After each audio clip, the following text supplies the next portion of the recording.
four-court trio. It's the four-court trio. They stay applying pressure. Triangle offense, running, gunning. Who's better? K-Sap on the post. He the man front and center. Swing it out the Keisha. She the queen, that's the sister. Got the bro Clyde gliding through. Now you history. The ball at the top of the key. He on the scene, getting three the hard way. Moderators getting rid of. Any violators put a hater on hiatus.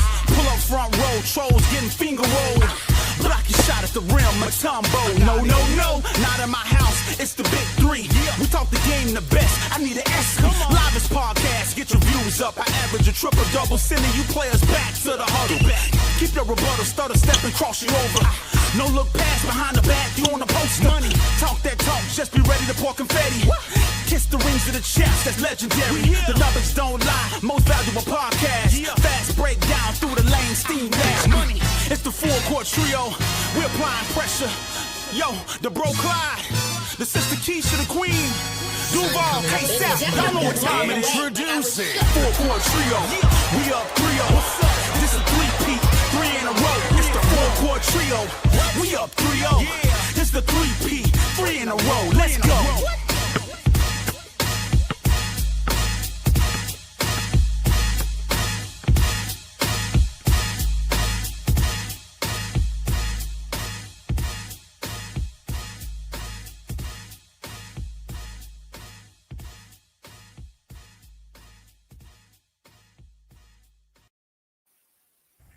Hey everybody, this is Keisha, your host with the Full Court Trio.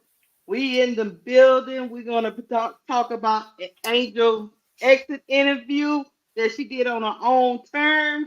We're gonna talk about the mocking Shedeur Sanders and Kathy is out here disputing the comments of Nafisa Kaya. Tensions is getting worse and worse. So we're going to talk about that too. Thank y'all for being here tonight. Thank you to all the people in the chat getting here early. I see you to the plays, ADP. Big Girl, what's up? Brian Lewis. Hey, how y'all doing? DeAndre, I see y'all in the building. Y'all come on in. I'm going to bring up my panel. I'm rocking with So Pretty Tony, Bro Cleasy, and the famous Duvall tonight. How y'all doing? How y'all doing tonight? What it do, chat?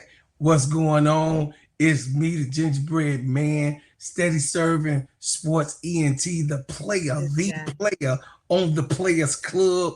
You know what I'm saying? And with the playerette, of course, cut that ish, real talk sports with Keisha. That's just the way it is. We here with our peoples, Sister Tony, Court Vision, and Duvall. See, Keisha can't do the introduction like me, but take it away. I'm here. I just want to say I love everybody that's on this panel, and then some of the people that's in the chat, and that's all. Some of them, a lot of them, but then it be some people they hate watching. They be hate watching. You know, they don't really be in the chat. I do love my chat, but it be hate watchers. Y'all gotta watch the ops. You know. Well, angels say hate sells too, so we are in the building. What's going on, Devon? How you feeling? I'm gonna say this. I had either a chicken quesadilla with a ketchup and nacho cheese. Let y'all know I'm getting one step closer to the Lord. But I rushed, so I had to eat what I had to eat. You know,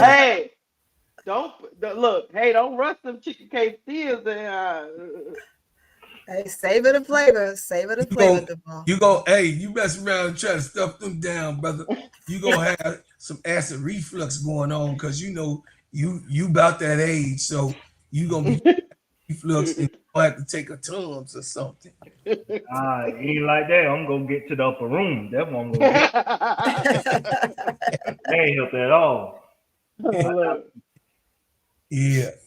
I love my Mexican sisters, but sometimes you know. How you feeling? What? Hey Keisha, one thing No, don't mention nothing about Mexico. Don't mention nothing about fajitas, tacos, Manuel Sanchez. I'm in Chicago, so somebody Oh, might hear it outside. Just I hear it. please Y'all keep having some Spanish problems up there. I to a got it. to, right. Don't be saying Spanish words. They might blow down my damn garage and think I'm Manuel. Look at my hair and shit. And then okay. I God don't want to damn. get you picked up. What's going on, Tony? Hey man, look at here, panel. I tell you, it's good to see y'all. Good to see y'all this evening. We're gonna rock out. What's up, chat? How y'all doing, chat? You know we always love y'all, waiting for y'all, the rest of y'all to get into the building. I'm so glad to be on here with my brother Duval, you know, eating his chicken quesadillas. Just don't say no Spanish words with it. You trying to get me picked up with your people. I told you, looking like a round the way girl right now. Ain't nobody gonna stop you. They gonna kick down the door because I got a whole bunch of they coming to get you, man. They coming to get you. They're not they close to your door. They close to your door. Run. Look, it's only 2 of us that's brown skin in here, and the rest of them beige.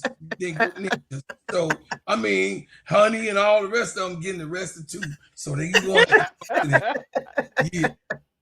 Look, hey, oh man, y'all better stop that thing. Look, y'all better stop that thing. But hey, before you go on with the show, I gotta get the audience an update. I'm drinking apple cider vinegar, so I might not go to the upper room. So I'm gonna go to the bathroom all night. So I'm gonna go to the bathroom all night, but not the upper room. I think you gotta get some apple cider gummy. Yeah, apple cider vinegar save your life sometimes. So if you're out there in the chat, yeah, I know it's nasty at first, but if you get used to it, drink some apple cider vinegar if you're gonna eat badly. So you might not go to the upper room.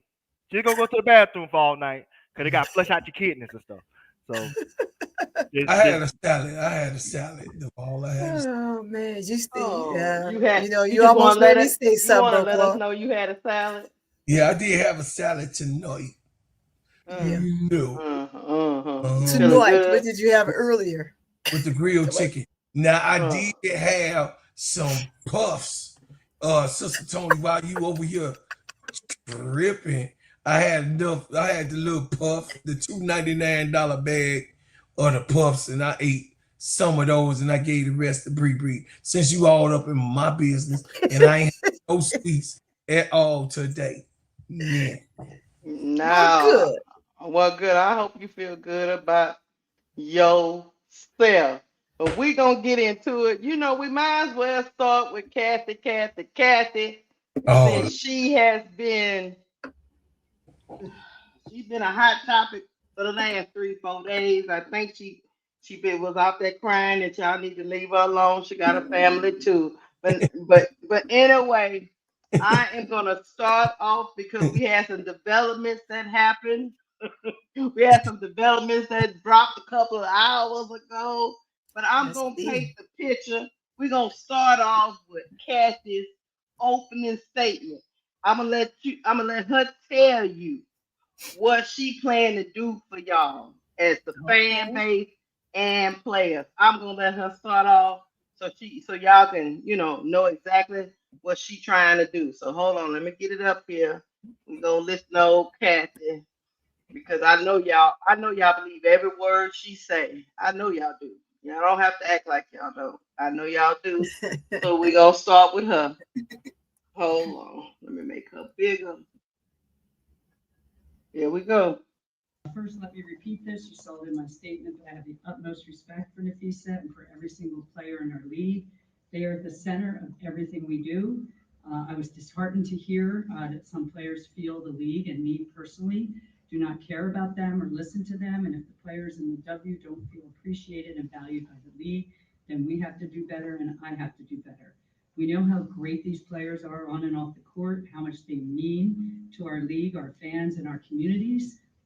If they don't feel that, I will do everything I can to change that. No one should ever doubt how deeply I care about this league, this game, and every single player who makes the WNBA what it is. So we value feedback and listen to criticism. We remain committed to engaging in the difficult but necessary conversations that ultimately make us all stronger and better. As it relates to officiating and gameplay on the court, we hear the concerns, we take them seriously. Our game is faster, featuring more talent, and the game is more competitive than ever before. And with that evolution, game rules, interpretation, and officiating has to keep pace.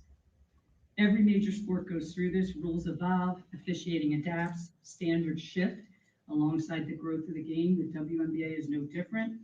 At the conclusion of the season, as we do every year, the league's competition committee will meet to evaluate the state of the game, which includes game rules, officiating, and player safety on the court. The Players Association and players, as always, are invited to engage. Also, beyond that, we are establishing a multi-stakeholder task force, call it State of the Game Committee, inviting player voices and other stakeholders to that table to ensure that our officiated platform evolves in step with the growth of the league. Well, that was her opening statement. Kathy Engelbert. What I got from that is, you know, she says she hears the players and she feels their pain to a certain degree and that she wants them to know that she cares about them. What I did get from that, she said she's gonna establish a task force called the State of the Game to evaluate how the game has been all around the product on the floor, the officiating, and she invites players to be a part of that. She's also pretty much stated that she's not stepping down, so there's that. But I want to ask y'all before I get to some other clips. I want to ask y'all, Kathy Egelbert. She's not going to step down. She made that clear.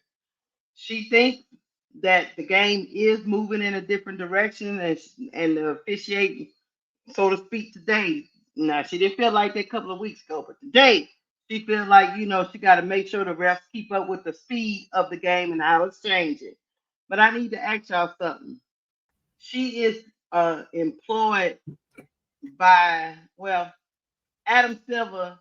On the NBA owns about 40% stake in the W, which makes them a majority. And Adam Silver is the commissioner who hired Kathy Egelberg back in 2019. So he has some influence, but he has been very, very solid throughout this whole thing. Um, I want to know from y'all: do y'all think Adam Silver should get involved? Do you think Kathy will remain the commissioner throughout all of this? Because basically, she kind of admitted a little that there are some things that need to be looked at, but then she kind of put it back in the players' court to come and engage and be a part of some task force. I don't know. I'll go to you first of all, chicken quesadilla guy. What you think? You think Adam Silver needs to have something to do, has to say something, or can he just be quiet through this whole thing and let her just be up there giving these statements? Before I answer, is this the same question? Did she lose the players? I know that. Or you gonna ask that down the line? I will ask that down the line. Okay, I got a couple jokes on that. So, Okay. so I'm gonna keep this right here. Okay. If this was 2014, I think Alvin Silver would be the perfect person to talk to these players. Because what happened in 2014? He was the guy that told Donald Sterling to get out the league. So correct. It was easy for him to have this newfound credibility among the players in the NBA because of he's still on the right side of history, which was the easy part of history. But he went through some stuff since then. The Black Lives Matter stuff didn't. It gave him much to the players. A lot of players feel like LeBron got too much influence with Adam Silver. So they feel like he advised them. They also feel like Adam Silver didn't do enough when it came to the China controversy with Darren Moore. So, and then Adam Silver has said some stuff in the media where the players maybe felt the way. So I'm saying all this to say that Adam Silver don't have the credibility that he once did. So I don't think him stepping in would matter in the grand scheme of things because they might look at him like they look at her. And I'll leave it there. I feel you completely where you're coming from. It's almost like it's almost looking at two bad teachers. You like, I ain't listening to none of them. So yeah, I got you. Tony, what you think? Leave her out there by herself to fend off the wolves, as we talked about on the other three, or should Adam Silver try to do something to help his embattled commissioner? You on mute. Yep, there we go. Yeah, nope, Okay. she's in that water. She's out there in that water by herself. Mm. I don't feel like he should step in. Number one, ain't much he could really do other than try to make the players seem like he's very concerned, right? But it's what he says and he does that will be two different things, right? But for Kathy can do whatever she wants to try to clean this up. It's not going to change the fact that she effed up big time. So, I mean, it ain't nothing she could really do. And telling us as people on the outside looking in what she wants to bring to the table, don't tell me nothing, show me. Because y'all been talking for a minute. And every time it seems like you talk, you have no resolution for the things you're talking about. So let's get somewhere by showing me, show the players, show the fans versus talking.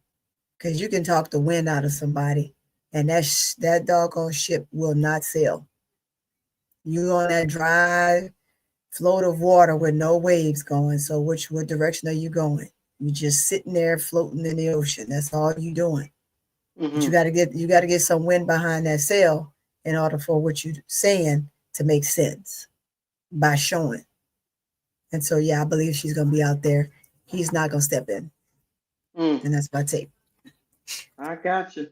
Bro Claude, you going out there and try to help Kathy? You think Adam Silver should try to help her? I'm finna help her right now.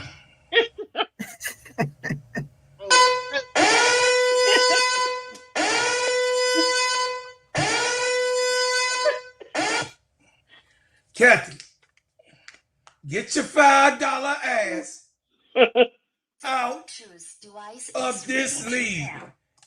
Get your $5 ass out of this league. Because guess what? You know that I know that Fee know that we know that you said what you said. You ain't gonna get past it. You said it, and then you lied and said that things was misconstrued in the little love letter that you said you was taking the back.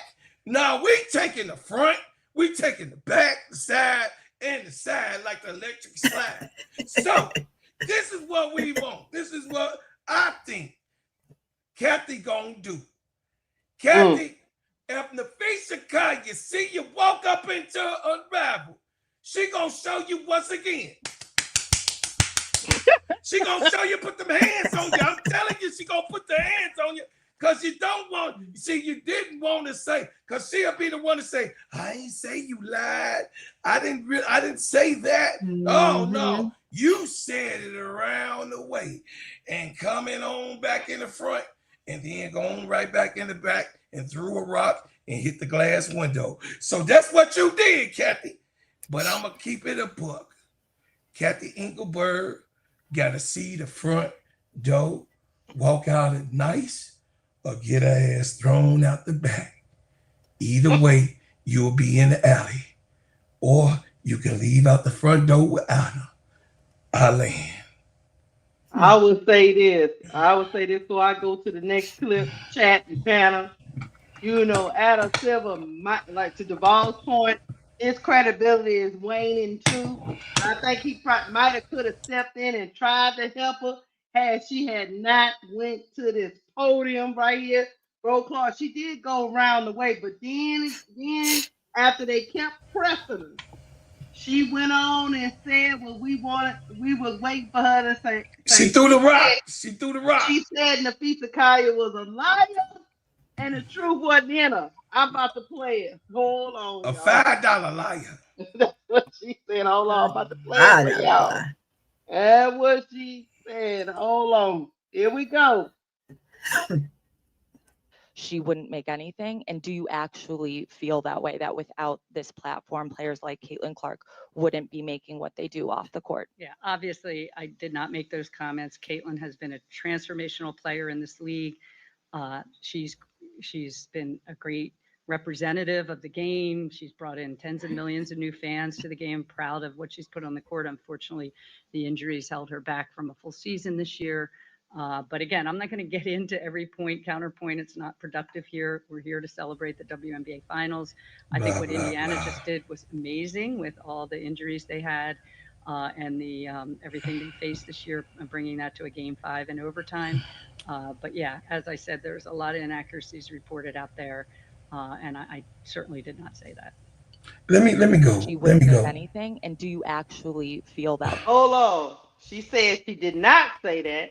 And Let me. hold on. She went on to start glazing Caitlin Clark and the Indiana Fever for making it to game 5. Go But ahead, she Keisha. said, I absolutely did not say that. Go on, Brooklyn. I'll let you take it first. Let me go first. Okay, because I know Duval gonna eat this like a bag of chips.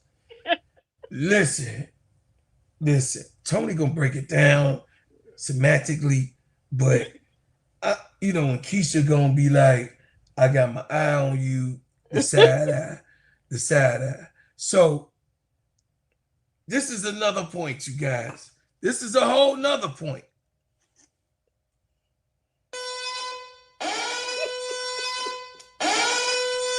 This is a point. Now, if you think you gonna lie on me, or say I said something, The Bluetooth device is I ain't gonna say that I got respect for you. I ain't gonna say no, hell no, ninja. I ain't got no dang gone respect for you. You done lied on me, and you done told these peoples some falsehoods. You done said what I didn't say, and we about to box and handle it our way. That's all. Listen, you ain't gonna convince me that somebody lied on me, and I'm gonna give a platform speech correctly. Ain't no politics, ain't no politically correct when you know what I'm saying, you lied on me. So I can't wait to see this chick, because if I was Kathy Engelberg and the Fisher Collier said that about me, first of all, respecting going out the window. So that's suspicious right there. How you got respect for somebody that then lied on you, and you got kids and grandkids and these other kids and the kids in the platform and the kids want to see the game and those kids, and your dignity is on. Now my dignity is on the line. I'm finna beat your ass, and I land. Before the ball go, I just want to play. She called Nafisa Kaya a liar, and then she goes into trying to get sympathy from the people in the room at the press conference. Let's listen, and then the ball can go. Hold on. I just wanted to get some clarity on some of the specifics that Nafisa Collier said about your conversation that you had that was previously private. Did you in fact say that, quote, players should be on their knees thanking their lucky stars for the right steal that I got them? There's a lot of inaccuracy out there through social media and all this reporting. And so I think what's most helpful is to focus on, I have been in touch with Nafisa. We've exchanged texts. We're talking next week. So I think obviously a lot of reporting, a lot of inaccuracy about what I said or what I didn't say. And I will tell you, I highly respect the players. There's a lot of emotion and passion going on right now because we're in collective bargaining. We're in the WNBA finals. And so I'll leave it there. I mean, I'm just obviously disheartened. I'm a human too. I have a family. I have 2 kids who are devastated by these comments. And so all I'll say is just, it's obviously been a tough week. And I just think there's a lot of inaccuracy out there. Absolutely respect that piece of it. I did want to follow up. So basically, Duval, Nafisa Collier was an emotional liar who got up there with a prepared statement and lied on the commissioner. You go, bro. Play the sound on, bro, Claude. My pleasure, brother. Mm-hmm.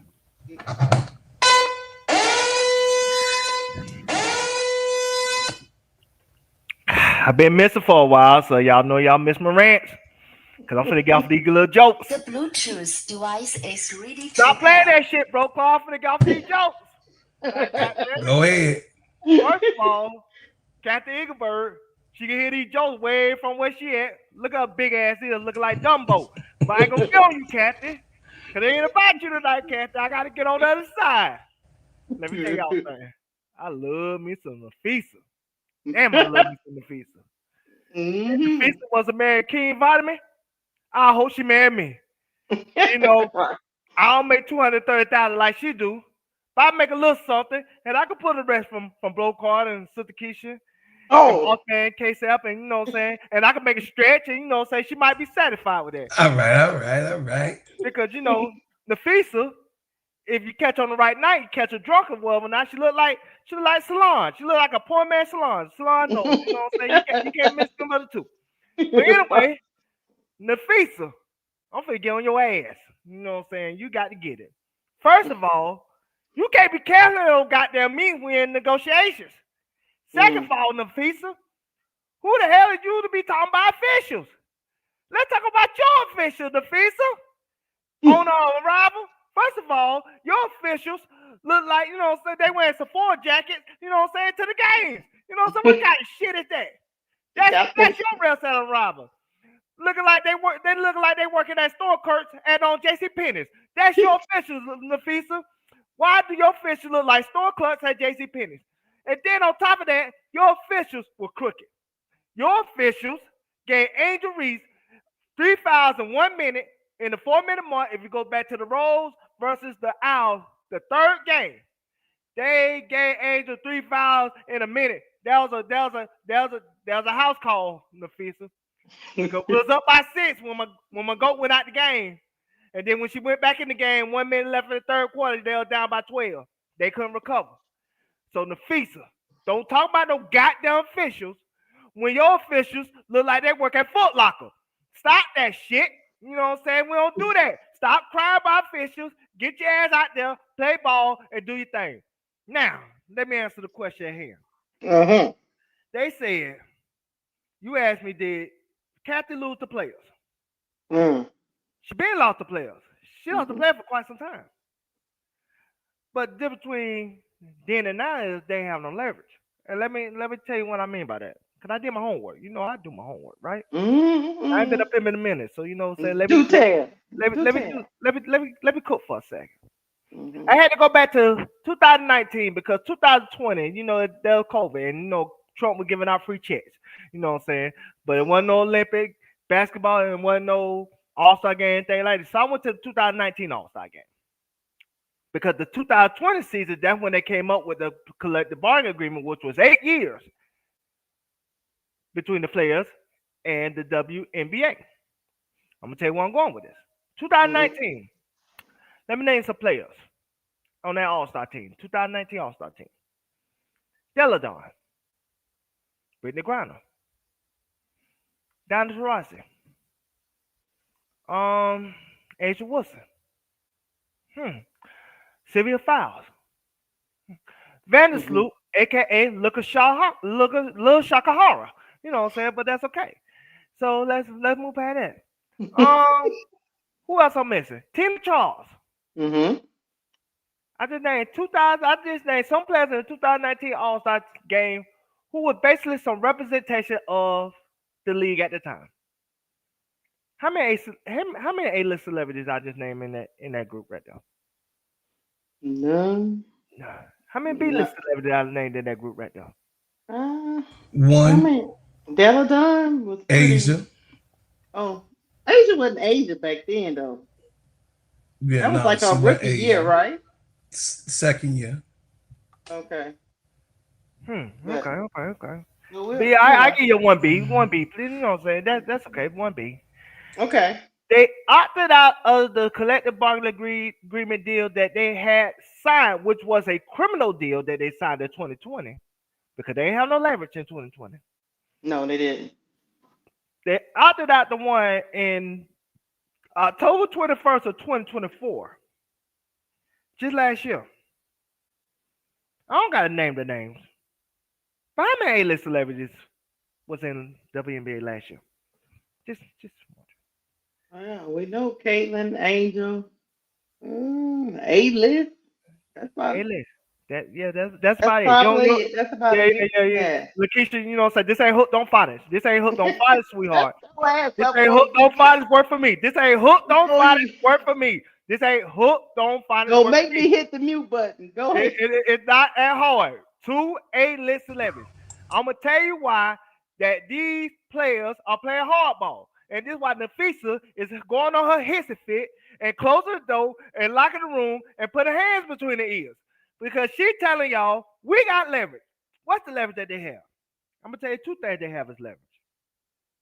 It's on rival. That's thing number 2. But not just on rival. See, people thinking the league itself they getting no leverage. No. It's that TV deal with TNT. Think about this. If they had a lockout this year, right? And WNBA did not have a season. You got on rival from January to March, right? The 3-on-3. You don't think TNT will also want a 5-on-5 on rival league from June to September? While WNBA is not playing? TNT is real mad at the NBA because they shortcut them out that deal to get to Amazon. They did. They don't got no other sports that they cover as of right now. Their college football playoff deal starts in January 2026, which don't interfere with the summer 2026 for the WNBA. You don't think they'll love to come up with another 25, 30 million just to have a second on rival league to go coincide with the WNBA to stick it to them for screwing them out that TV rights deal that they gave to Amazon and NBC? That's so they can make that second on rival league this year a 5-on-5, just like the WNBA season, and have all the big players in there. Because everybody knows if it's 5-on-5, Caitlyn's in. She's not in on 3-on-3. She's in on 5-on-5. And I know for a fact Asia will be in too. And if you do it in June with 5-on-5, guess who else could be added? Logic, who was already signed to Unrival. Olivia Miles, who already signed to Unrival. What's your girl name that's coming out? Tanai Lassie, who also already signed to Unrival. AZ Fudd.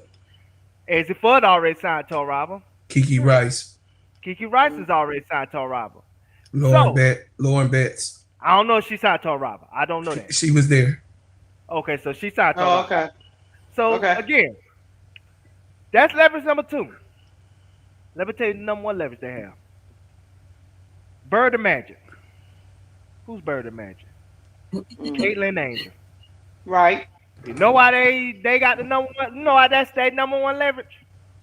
Because they know we go where they go. That's if right. they go to that Unrival League, guess what we doing watch parties at? That Unrival League. Unrival League. If Angel say, hey, I want to play in United Unlimited, that's what they call United Unlimited, Athletes Unlimited, or whatever they call it. Is it called AARP? Athletes Unlimited. No, Athletes Unlimited. It called It was AARP. being funny, bro, Claude. Yeah, it been funny. Okay, Athletes Unlimited. If she go to Athletes Unlimited, guess what we doing no watch parties at? Athletes Unlimited. And we gonna watch on E Will knees creak up and down the court like they would before. That's what we gonna do. That's what we gonna do. So they are the leverage. So Angel and Caitlyn say, hey, we going over here. Guess where we going? Over here. And for the first time, this league history, WNBA, those fans gonna be mad at those owners. They ain't gonna be mad at those players. Because they want to see their favorite players play. They don't want to see no owners holding them out over no bull scat. Because I gotta keep my language down. You know what I'm saying? I gotta be politically correct. They don't want to see no owners holding out for no pennies when they know they're making a lot of money and on expansion teams and those value teams are going up by the minute. Case in point, 2021. Give you a little quick fact. You know the Vegas Aces was bought by Mark Davis for $2 million. I $2 know. million. His team is worth $300 million now. Yes. You don't think us fans see that? Mm. So you gonna stop our favorite players from playing? You don't stop our favorite MAGA group from socializing and gossiping? All because of a few dollars? Nah, we gotta test this shit up. I ain't mean to cuss, Lakeisha. I apologize if I had to cuss on that one. We gotta test the stuff up. So Nafisa knows that. So she knows that's what you leverage. So they gonna hold out till they get everything they want. Because at the end of the day, they might not never have this part of leverage again. Because yes, the WNBA was put on the map by the USA Olympic team in 1996. Caitlin Angel put that bitch back on the map and revived it and gave it life in 2024. So they're going to use that leverage to get the best deal possible.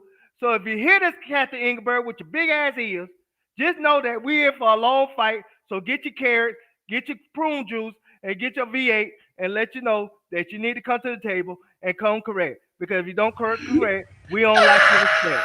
So at the end of the day, you better treat us right. Because we go where Asia go, we go where Caitlin go. So I love y'all, chat. I'm going to shut up. Hey, I got this to say. Tony? Yeah. Hey. Tony. Hey. You know a war, the ball crazy as hell. You know a war started the minute that woman got up there and called Fee a liar. Oh yeah, it's on and popping. It's on and popping. I'm gonna show you something before you go.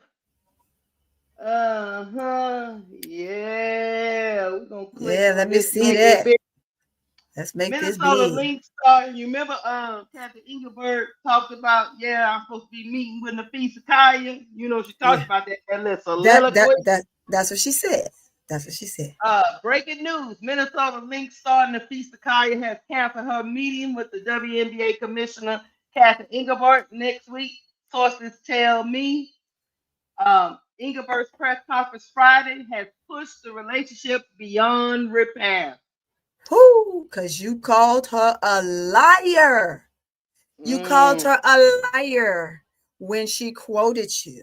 And then you came out in the media and now you called her a liar. There is no negotiation. There is no talking. There's no coming back from this.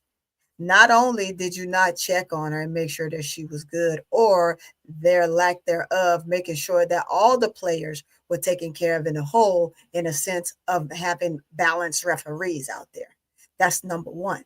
Number two, you made a statement about one of the three young ladies she named that has brought so much to the league already, and they've only been in the league. This is their second year.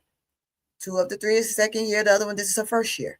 You made a statement, and now you're calling her a liar, because what you did for these couple days that you had to sit back and ponder on what took place, because you were stunned.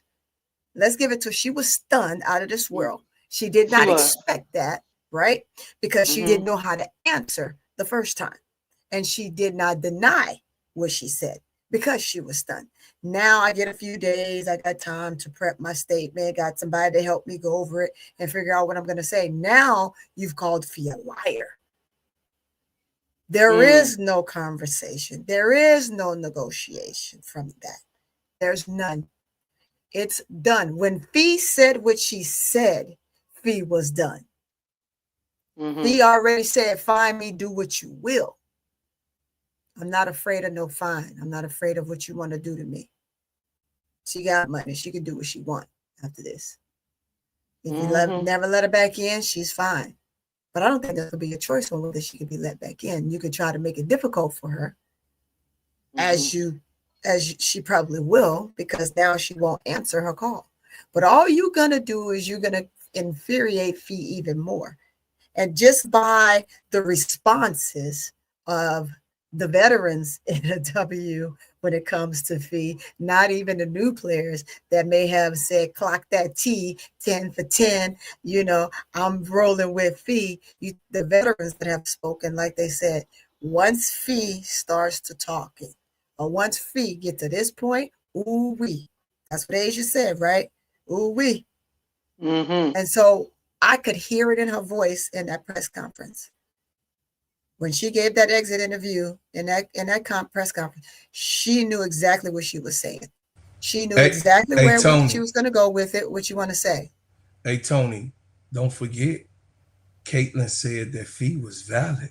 Absolutely. I'm going there. I'm Go going there, ahead. right? So when we talk about what these ladies have said, all of them, Clear Copper, Thomas whenever she don't ask her the question, because she is another one that is very, very honest and is going to give it to you raw. She don't care how you take it. It is what it is. We're not sugarcoating nothing. But just the stamina and the stance that all the players have for her. Caitlin first said, I hadn't heard it. Now she gets a chance to hear it, and she says she has great respect for Fee. And basically, she's on her side. She is not, hey, what she says, they're going to stand with, they're going to rock with her. So from Caitlin on up, everybody's rocking with Fee. So what you got, Commissioner? What you got? Tell me what you're talking about, Kathy. There's no amount of anything that you can say right now that will fix this situation. And as you can see right here, it's beyond repair. It's beyond repair because you're allowing these ladies to get hurt throughout the season because you have this situation with the refs. Whether a call was placed, I'm just going to say I digress on that, but we all know what happened because we are athletes and we've been there before, right? But the referees making a decision to have a lack thereof calls to have a lesser whistle. Let's put it in those terms. A lesser whistle throughout the game has caused a lot of major injuries. And I mean, just look at Indiana Fever, who took the most hit, right? For your so-called franchise player, the face of the league, as they would say. At the end of the day, I can't wait to see what's next. Because Fee got something up her sleeve. She had it up her sleeves the moment she decided to write what she wrote and get out there and speak on it. She was done. So, lockout, here we come. We're not talking to you. We don't want to know nothing unless you give us everything, not some things, everything that we asked for. And now you're going to lose millions, billions. You're going to lose it all. You're going to lose it all. And to some of the points that I see in the chat, yes, the owners employ Kathy Engelbert. Yes, they got her back to a certain extent. Here's the problem though with the owners and Kathy Engelbert. Yeah. If they decide, because here's like to Duvall's point. Yes. You're not paying these ladies enough money so they would be missing money when there's a lockout. They have another league out there they can go to and play with. So, and that league has pretty much a lot of the main players. The problem is, yes, you owners are backing Catherine Egelberg to a point, and yeah, everybody's got to negotiate. You got to come back to the table. Or they can just put their foot in the sand and say, we're headed to a lockout. I do not want to negotiate in good faith with Catherine Engelberg anymore. She's a liar. She lied on me, and I don't feel comfortable negotiating with her. And until y'all replace her with a different representative, we just locked out because, yeah, people making 70,000 a year. We can go make that overseas or go do something else, or make it in Unrivaled because we know we have leverage. The worst thing you can do is let people. Uh, um, Once people get knowledge, Tony, it changes the game. And if you have something else that you can leverage against them, the bad thing about all of this is Kathy Engelbert is so tone deaf. She shouldn't have never got to this point. She should have already known that they had leverage. So the mere fact that she was making these comments to players in the middle of the negotiation just shows how flippant she was for their concerns. So now you come out, you do a press conference, you call the girl a liar, and you expect her to meet with you and say what? How how am I gonna meet with you in good faith again when I might say something to you and you go if I go out and have an interview and we go out into the interview and they ask me how did it go and I say it went well or it didn't went well and you go to the podium, how I know you're not gonna go to the podium and call me a liar again? The Okay. relationship is burned. Okay, Keisha. Mind you, there is one out of 156 players. There's only one that didn't go to college. Am I right? Right. That's Malunga, right? Yeah. 19. She's 19, right? The rest of these girls is the rest of these girls is college graduates, ain't they? Mm-hmm. It's a food chain. It's a grocery store chain. It's a whole lot of companies that they can go and make $60,000 a year on and sit at a desk for a year. They can take. None of them have to do an internship because all of them, 155 of them, are college graduates. Is that right, Tony? I do think. I can't hear you, Tony. Well, I would say most of them. Course. Some of course. Some of them are European players, and I don't know where they. Well, they going back to their house. They're going to go make money home. Oh yeah, they can make money at home. They make money at. So my point is, most of these girls have college degrees. Mm-hmm.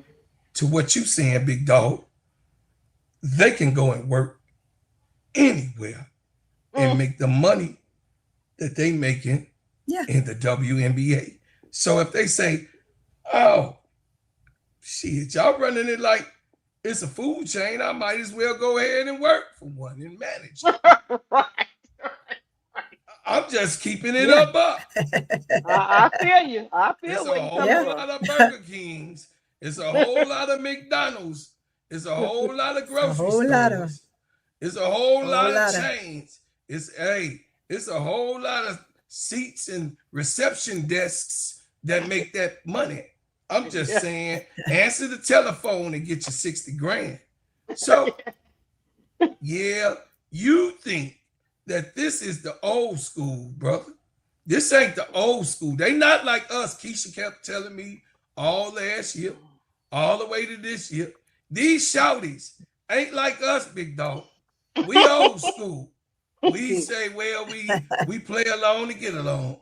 But that's them old Riley veterans like, Natisha Howard. I mean, Tasha Howard and all of those old players. Tina Charles. All of them ain't too many in NECA.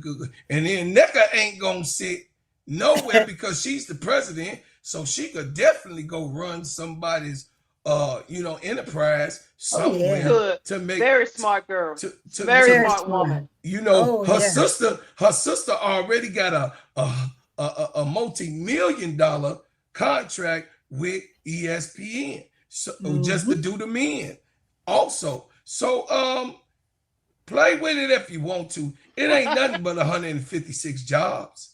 Ain't nothing but 156 jobs. That's all she's saying. Let me get in here. Let me get in here. First of all, mute your mic, bro, Claude. You talk too goddamn much and you don't say a goddamn thing. And you, Lakeisha, let me get on your ass. You sound like a Karen doing all that complaining, saying, well, you don't care about the players. You sound like somebody that's going to report to HR.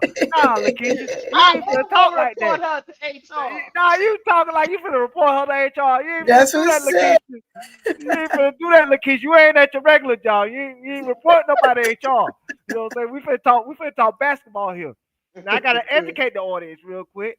The audience got to know, why do these women got leverage than the other sports don't? The other sports do two things that was smart. Thing number two, They put in all their contracts that they can't go to other leagues. That's thing number 2. That's in NFL, that's in baseball, and that's in NBA.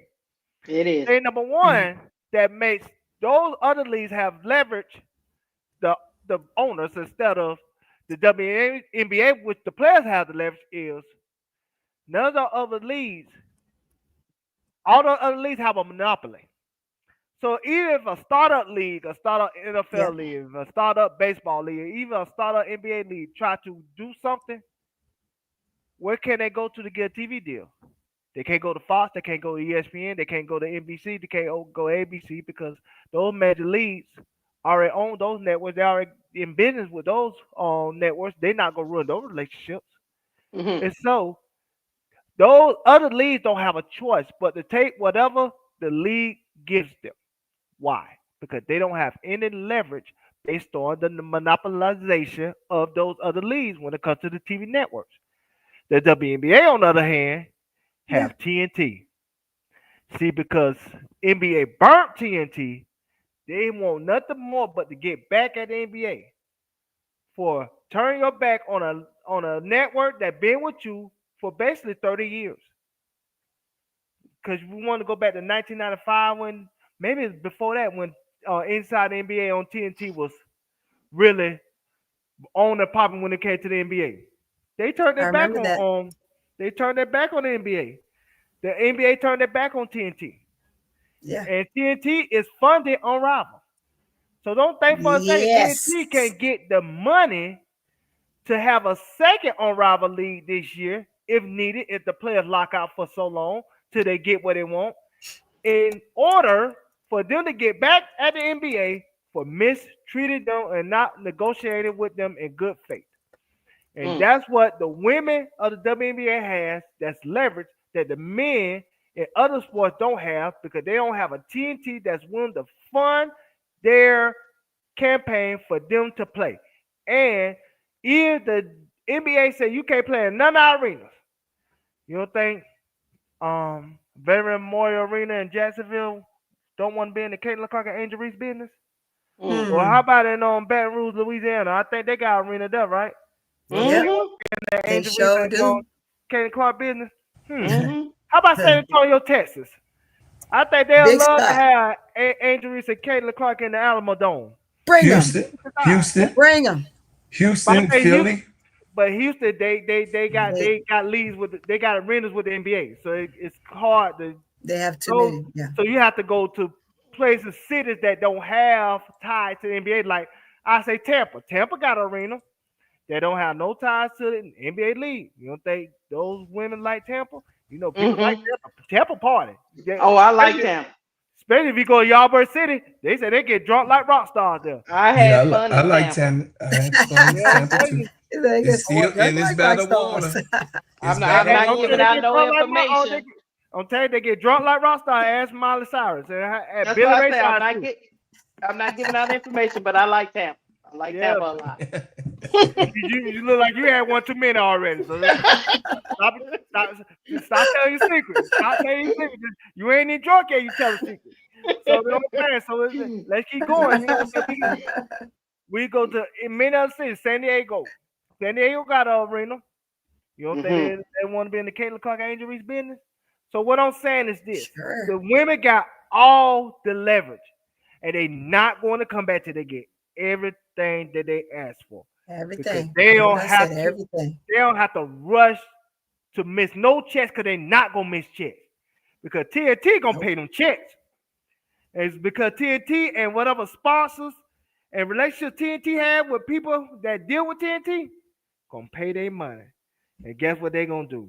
They're gonna stay in a rival for a second league until the WNBA give them what the hell they want because the WNBA, they don't have leverage, and not only they don't have the leverage, they don't have the time. Because they just brought in 2 leagues this year. So they got to do the expansion draft. They got to do free agency. They got to do the regular WNBA draft. Speak. They got to do all those things to fit their timeline. Because they don't want, like I say, the WNBA, the owners, they ain't in the business of giving money back. They not in the business of giving money back. So they don't want to give new, in that buy-in fee to Toronto where Drake is at, and his horror stories at his them mansion. new organizations is like, what is going on? They don't want to give money back to Toronto and Drake, you know what I'm saying, and the horror stories at his mansion, because he ain't like us. And they don't want to give money back to the Portland or what they call it, Fire or whatever that. You know what I'm saying? They get so high up because they don't got nothing to do. You know what I'm saying? That's why the Portland Trailblazers and called was the Portland Jailblazers, because they was on that weed too much. Because it's too much depression in the Portland. So they don't want to give Portland their money back because they might do something else with it. You know what I'm saying? So at the end of the day, the ladies got the leverage in ways that no other league has. Yes. And those ladies knows that. And those ladies know that Big Joker and Little Joker is riding with them. And so they're going to sit out till they get everything they ask for. And if you keep taking too long, Captain, with your big ass heels, we might have some interest on it. We might have interest. And let me get to this comment. Deval, he said, you are correct, but the money the men make in other sports, they don't have to go play nowhere else. There's your point, Brian. See, the men are taken care of. They got their 50% of revenue. Mm-hmm. Nah, see, I'm gonna tell you what, Brian. Remember that season is longer. The problem is the women don't have 50% of their revenue, so they can walk away from that 9% and say, go to hell. Nah, see, he really missing the point. See, he really missing the forest from the trees. See, the men, they ain't even getting their full value. Think about this. What you think LeBron James would be on an open market if it wasn't no salary cap? 100 million a year? 150 million a year? It'll be astronomical. Yeah, You know I ain't but the I NBA, ain't even throw a number out there. Yeah. NBA got salary cap. Why? Because they don't want to pay the men their full value. Of course. So what I'm trying to say, at the end of the day, they're not getting paid the amount of money they're supposed to get paid either. But what option do the men have? They can't go nowhere else. They can't join. They can't start up no other league because they won't get no network deal. Like I said, these women could walk away because they're not missing checks. TNT gonna pay their checks. Yeah. So what they missing? They're not missing any check. They're not gonna miss one check. Angel Reese not gonna miss one ice cream cone at the store. She's not gonna miss one Ben and Jerry's ice cream. She's not gonna miss none of that. You know what I'm saying? Caitlin Clark is not gonna miss one full-time meal. She's not gonna miss none of that because TNT. But she's not. She's not gonna miss her raisin bran salad. So she's not gonna miss the raisin bran salad because TNT gonna make sure they gonna get right on checks for whatever the WNBA ain't paying. Cause just like they say in relationships, like a man will tell you, whatever one woman won't do, the next woman will. So whatever the WNBA won't do, TNT will. So best believe them women. Somebody get a ding on that. Clyde is asleep, he sleep because he should have put a ding on that. Hey guys, we gotta get to the next. Yeah, we gotta get to the next topic. We not here he go coming up in all too crazy. Late, man. Too late. Let it alone. We gotta get to the next. Looked like he was coming in the room, but anyway, we gotta get to the next topic. Hey guys, hit the like button, please. Hit the like button. We're going to start talking about Angel Reese. Look, Angel Reese says she's going to do her own exit interview.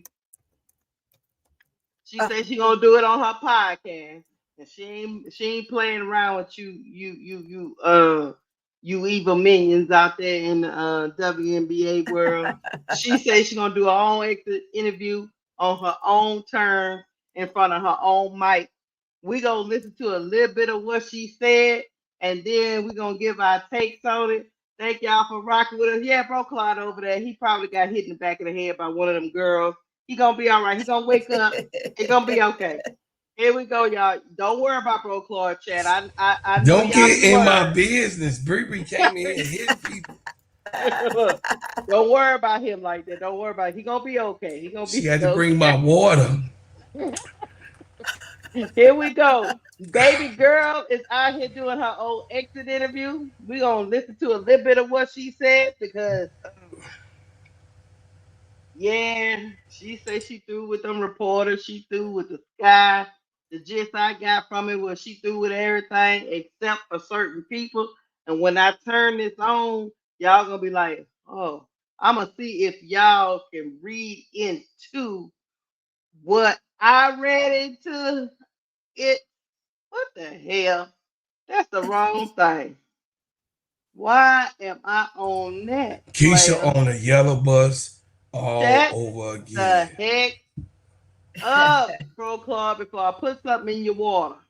Here we go. I got lemons in my water. Here we go. Y'all ready? All right, here we go. I didn't finish the Unrivaled season because I had to have surgery on my hand. It was a completely different surgery on my hand, but that's why I wore the brace all season. So that's coming from my mouth. I had surgery. That was the reason why I didn't finish the season at Unrivaled, but we were still champions. So period. But yeah, so I started the season off with my wrap, my hand wrap. I wasn't supposed to be ready for training camp, but shout out to Dr. Shin, the best hand doctor ever. He got my hand back right. It was not my wrist again. It was something completely different. You guys can't even see the scar because it's literally so healed up. But yeah, that's the reason why I was wearing that on my finger or my hand. So going into my sophomore season, I was still super confident because I've been training still, and I felt good and I was going to be ready. Starting the season, I was not supposed to be ready for training camp, but I was ready and I was super excited and I came in and thought everything was going to be great, and it didn't start off great for me, but I continued to just put my head down and work. I mean, shout out to my team, Janine, Jacqueline, Gina, Kirsty, my mom, my family, for staying in my corner the whole entire time and just being there for me through the whole time, the whole process, because it was tough for me. The first 8 games probably, it was really tough for me, but I trusted my work. And then shout out to like the people that are also my outer circle, but also family to me. Lisa Leslie, Teaspoon was my backbone, literally. Like I talked to her every single day after every single game. We watch film. She sent me clips. Like I always say, like somebody comes in your life for a reason in a season, and she came into my life at the perfect season, for the perfect reason. And it might have been only for one season last year, but she's in my life forever now. So I'm really super grateful for her.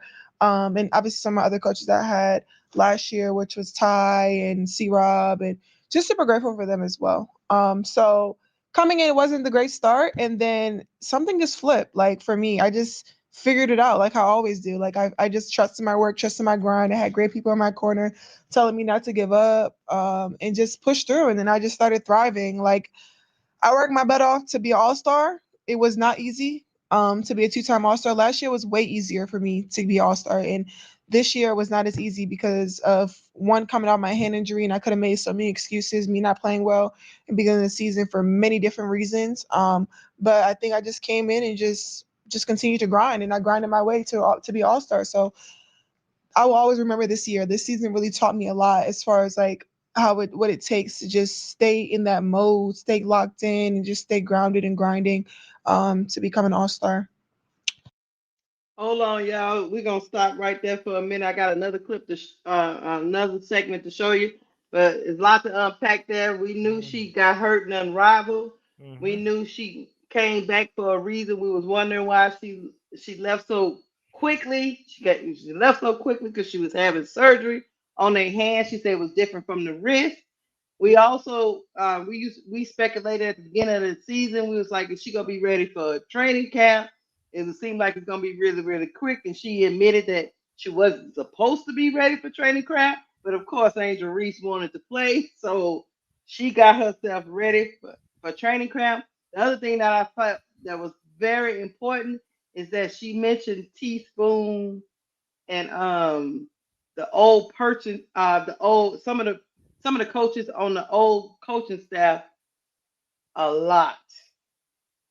I didn't hear anything about the new coaching staff going into the season. I'll let you go, Duval. What did you take from that clip? That's what I took. I'm just, processing. First of all, y'all know Angel my goat, but she finna get these jokes. You know what I'm saying? Cause Angel. First of all, stop looking like you looking like Moesha, looking like Brandon Moldwood. This ain't you ain't Moesha. You ain't Not too Moesha. much. She do look Not like too Brandon. much. She ain't Moesha. Bro, she ain't Moesha. Not She too ain't much. Moesha. She ain't Moesha. First of all, that's Moesha. And second of all, let me move past that. All that they tell you in PR 101, stop using you gotta talk with proper sentences so people can understand and not focus on the It's a speech therapy 101. I love It's you. I hard. love you, Angel. But all that talking like you on Miami, we ain't finna do that. We bigger than your Miami Angel Reese. See, we can't do that and all that smacking on the mic. You know what I'm saying? You acting like you eat annihilators, Angel. Stop that, Angel. Stop acting like you eating annihilators, smacking on the mic. You know, so old sister Tony I do that. said not too much. So old sister Tony get smack on the mic and eat annihilators. You can't do that, Angel Reese. You better stop it. You know, so you being disrespectful to Sister Tony. So say I gotta move past that. Now, her question herself. I like this interview, but I think what she should have did better is this. She should have had a credible journalist to talk to her. And I ain't talking about from the WNBA or anything like that. I'm gonna throw a name out there she should have had to interview her. And I'm gonna throw out two. Gayle King or Tamron Hall. That way they could have really get the insight of what was really going on in that locker room. I like Tamron Hall better than Gayle King. I love Tamron Hall too, but Gayle King, she got some credibility. It ain't because she's Oprah, quote unquote. I didn't say she didn't have credibility. I said she Oprah freelancer now. You know what I'm saying? That's quote unquote allegedly. We ain't trying to get sued. Oprah will got no money. So you know what I'm saying? I'm gonna just move past that. She said she ain't paying no Gayle King. That's what you said. I'm just saying she Oprah freelancer. You say that word for her. It might be a three's company with her, Oprah, and Stedman. All three in one. All three in one. Y'all work that out. Ain't nobody give Gayle King no money. Anyway, so silly self. I wish a legit journalist would have talked to her. Because they would have really asked her the right questions about what really happened in that locker room. And why did your teammates turn on you? What made them turn on you? Was it that Chicago Tribune article or was it that Front Office Sports? And they would have asked her, do you think Annie Constable, aka Shirley Temple, do she really got a bias towards you? She really have never mind. But I'm saying that's a journalist. That's Tamron Hall. Lakeisha being disrespectful. I'm sorry. We talking about Tamron Hall here. I immediately said I was sorry. Instead of reading off a cue card, Angel, and being like, like you got diabetes and you know what I'm saying, you need some water. You know what I'm saying? I just told you not too much. I'm very respectful, bro. I'm very respectful. But I wish you would have had a journalist to talk to you. Because I think it really would have brought some answers out of you or really what you were going through in that situation. Because I think we really need to get to the bottom of what was really happening in that locker room. Because we hearing some of everything. And at the end of the day, we need to really get to the conclusion, is it Jeff P or me? If it ain't Jeff P or me, you know what I'm saying, then at the end of the day, we don't got nothing else to talk about. Well, Tony, since our baby girl can't say and smack, you know, on her own damn couch. On her own with podcast. Her own damn mic. She can't take a sip of her tea, she said. Hey, what you think about her? Jamal had to laugh. What you think about her talk about her injuries and talk about Teaspoon, you know, being her mentor and telling her when she right. Shut up, Jamal. Telling her when she right or when she wrong, just being there for her. She even mentioned Ty. I think it's Ty Young. Yeah, she mentioned Ty. And she mentioned the other coach that was picked off. My question was, why I ain't hear nothing about none of the people, you know, because I'm gonna tell Chicago you coach. Go ahead, Tony. She's not ready to speak on those individuals, right? The reason why they asked her to be quiet, they told her they didn't want to hear from her.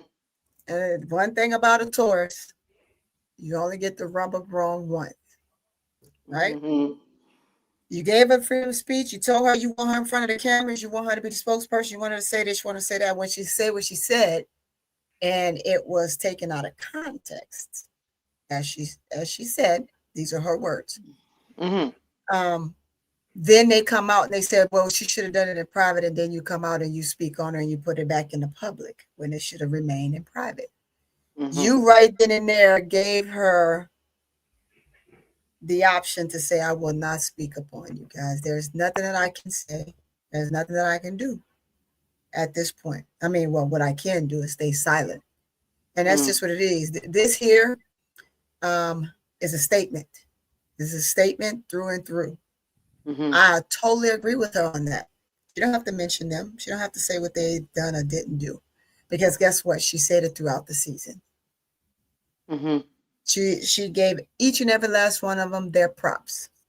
And when it came time for them to look and think a little deeper into what she was attempting to say or what she actually said versus how it went out and made it look to the public. If they're true players and they've gone through some of the roughest things, and a lot of them are veterans. They're veterans. I went out, I say a veteran, they've been in a while and they've been on set their asses on some pines, and they know how it feels to sit on that wood. Now you playing and it's not good enough to just play. They can't understand why. You should understand why, but she didn't say anything wrong. And she didn't pinpoint and say any of you were bad. Then she just wants more players in that has better caliber of play. Mm-hmm. That's going to help her capitalize on more wins and lead her in the playoffs to where they have an opportunity to make it past the first round and maybe the semifinals onto the finals, right? You have to first get through the first round. Mm-hmm. But that's all she said. So when I'm conveying about things that we've already spoken about within the locker room, and you come back and you want to be on attack of me and to save face for Jeff P, Pink Panther, big nose bully, you gonna come out and now you want to try to, in so many words, defame me along with everybody else. And you're helping him in his little gnat for coming for me. So not speaking and saying one word on any of them, just like they wanted her to be quiet. There it is. That's a statement by itself. It's a statement by itself. Does that mean that they're done? That means she's done. If she got to play, she's going to play. But she's probably still not going to say anything.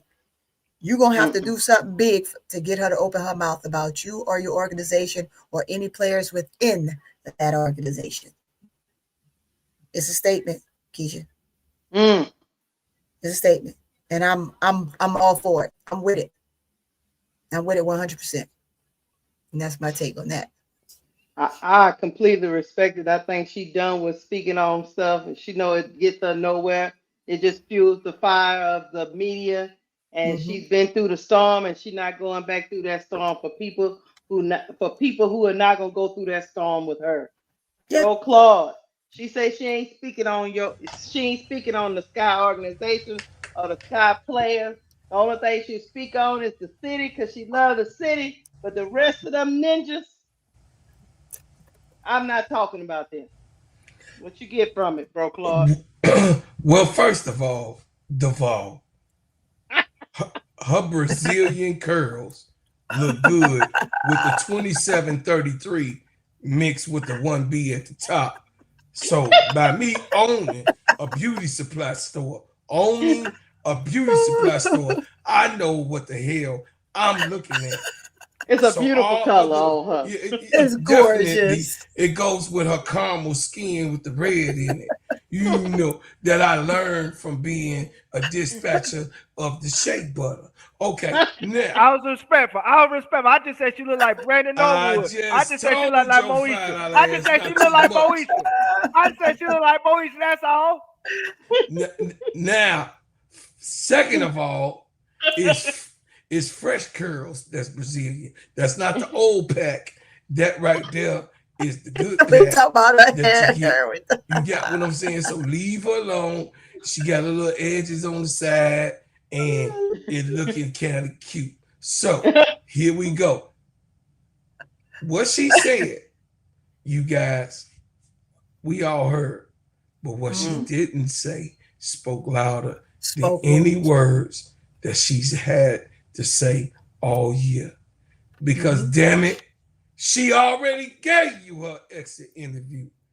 When Julia Pope put it out there, that was her exit interview.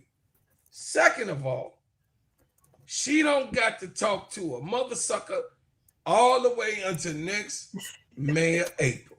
So leave her the hell alone. Don't come to Unrivaled trying to talk to her, Jeff P. Tyler Marsh, don't bring your ass wearing an Angel Reese t-shirt like you want her back. We don't want to see your ass with no damn t-shirt with the Angel Reese on the front talking about some Team Roses because they might win again. Anyway, I'm just saying that at the end of the day, that they got in. But anyway, listen, she don't have to say nothing about them at all. They know that they have to move and move with strategic moves and planning. They gonna have to satisfy this girl. They know it. Or the next move is that she gonna force them to make a move. Because if they do, wherever Angel go, it's a W. Wherever she goes, it's a W, chat. So they claiming, they peers at the table, those people that that we got access to, they claiming that they gonna hold a lock and key, which I believe Sister Tony already alluded to and said that they gonna try to hold her down. They're gonna try to put the chains on her because they own her contract. So she could sit out, but the CBA is taking care of all of that. So enroll in this CBA. There's also a chance for Angel to voice her opinion about her individual organization to who? Madam President. And guess who don't play that shit? The Vice President either. Because she just blasted Kathy Engelbert. So Madam President and Madam Vice President already got the WNBA as ops. The owners going to have to do what Caitlin Clark wants them to do and what Angel Reese, wherever she goes, she got them on lock and key. And all of the players, like Duvall said, they got their backs all against the wall. So whatever Angel does, she like goddamn E.F. Hutton right now. Because everyone that she's not personally talking to, I know she talked to NECA. She made that clear. She talks to NECA all the time. And she's at bay of what's going on with the negotiations every day. She's on the phone with Fee every day, which we know because Fee said that she got players like Angel Reese that's on her call for going into the Unrivaled and helping her with that. She gave her a shout out personally because Angel helped with Unrivaled of being the superstar that Fee had to lean the whole entire thing on outside of herself and Brianna Stewart being the owners. Right now, what we got is a conflict of interest on the Chicago Sky. Because like my brother Duvall said, it's a fight for power. And they don't even know who's in power until that interview came out. This thing that Nafisha Collier just did shows the owners are all SHIT moment. An all SHIT moment oh man, what we gonna do now? Because you've never had a time where a player like Nafisha Collier would call out the commissioner of the entire league. You never had it done in no league direct shot to the commissioner. Also, she has odds with the team that owns her contract. So what she didn't say is that all these mother suckers gonna get this.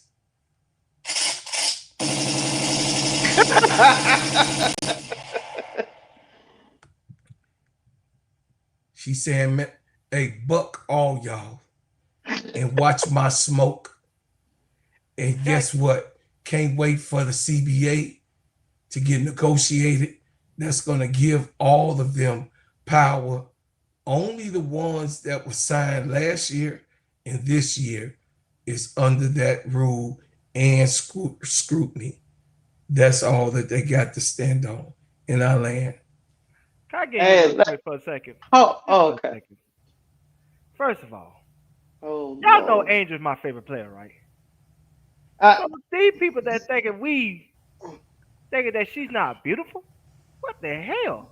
Do not engage in that. I know, but this woman is a gorgeous woman. Now I throw a little joke here and there, but if y'all really want to know how I feel about Angel, just let somebody talk about her and see what kind of shit I say about them. Now them ain't no jokes. Them being mean spirited and all that stuff. Y'all please go back through Lakeisha Cut the Ish videos with me on them, and somebody I think said something bad about Angel, and see how I roast them. And they probably need to see some therapy after I roast them, because like I said, at the end of the day, I do be mean spirited about my goat. Yep. We love Angel over here, especially me. Yeah. I get a little too sensitive when somebody even slightly say something bad about he do. Y'all better not say nothing about his his age, man. Like, if y'all want to see some, y'all want to hear some jokes, just put something on the screen that say something bad about Angel. I think of something right on top of my head. Whoever said. Now he just said, "Hey, confused." He just said it was jokes before he even entered his. It was jokes, man. It was jokes. Already, let me get to my next snippet. I ain't worried about this. If these people in the chat hate watching, listening, don't know we love Angel, they can go. Never mind. Don't say it. I was about to say something, and I am a mother and a grandmother. I can't be saying that stuff no more. But in my 20s, I'd have told y'all. Never mind. Go ahead. As we digress. Let me go. I'm trying to be a better person. My mama told me. Here we go.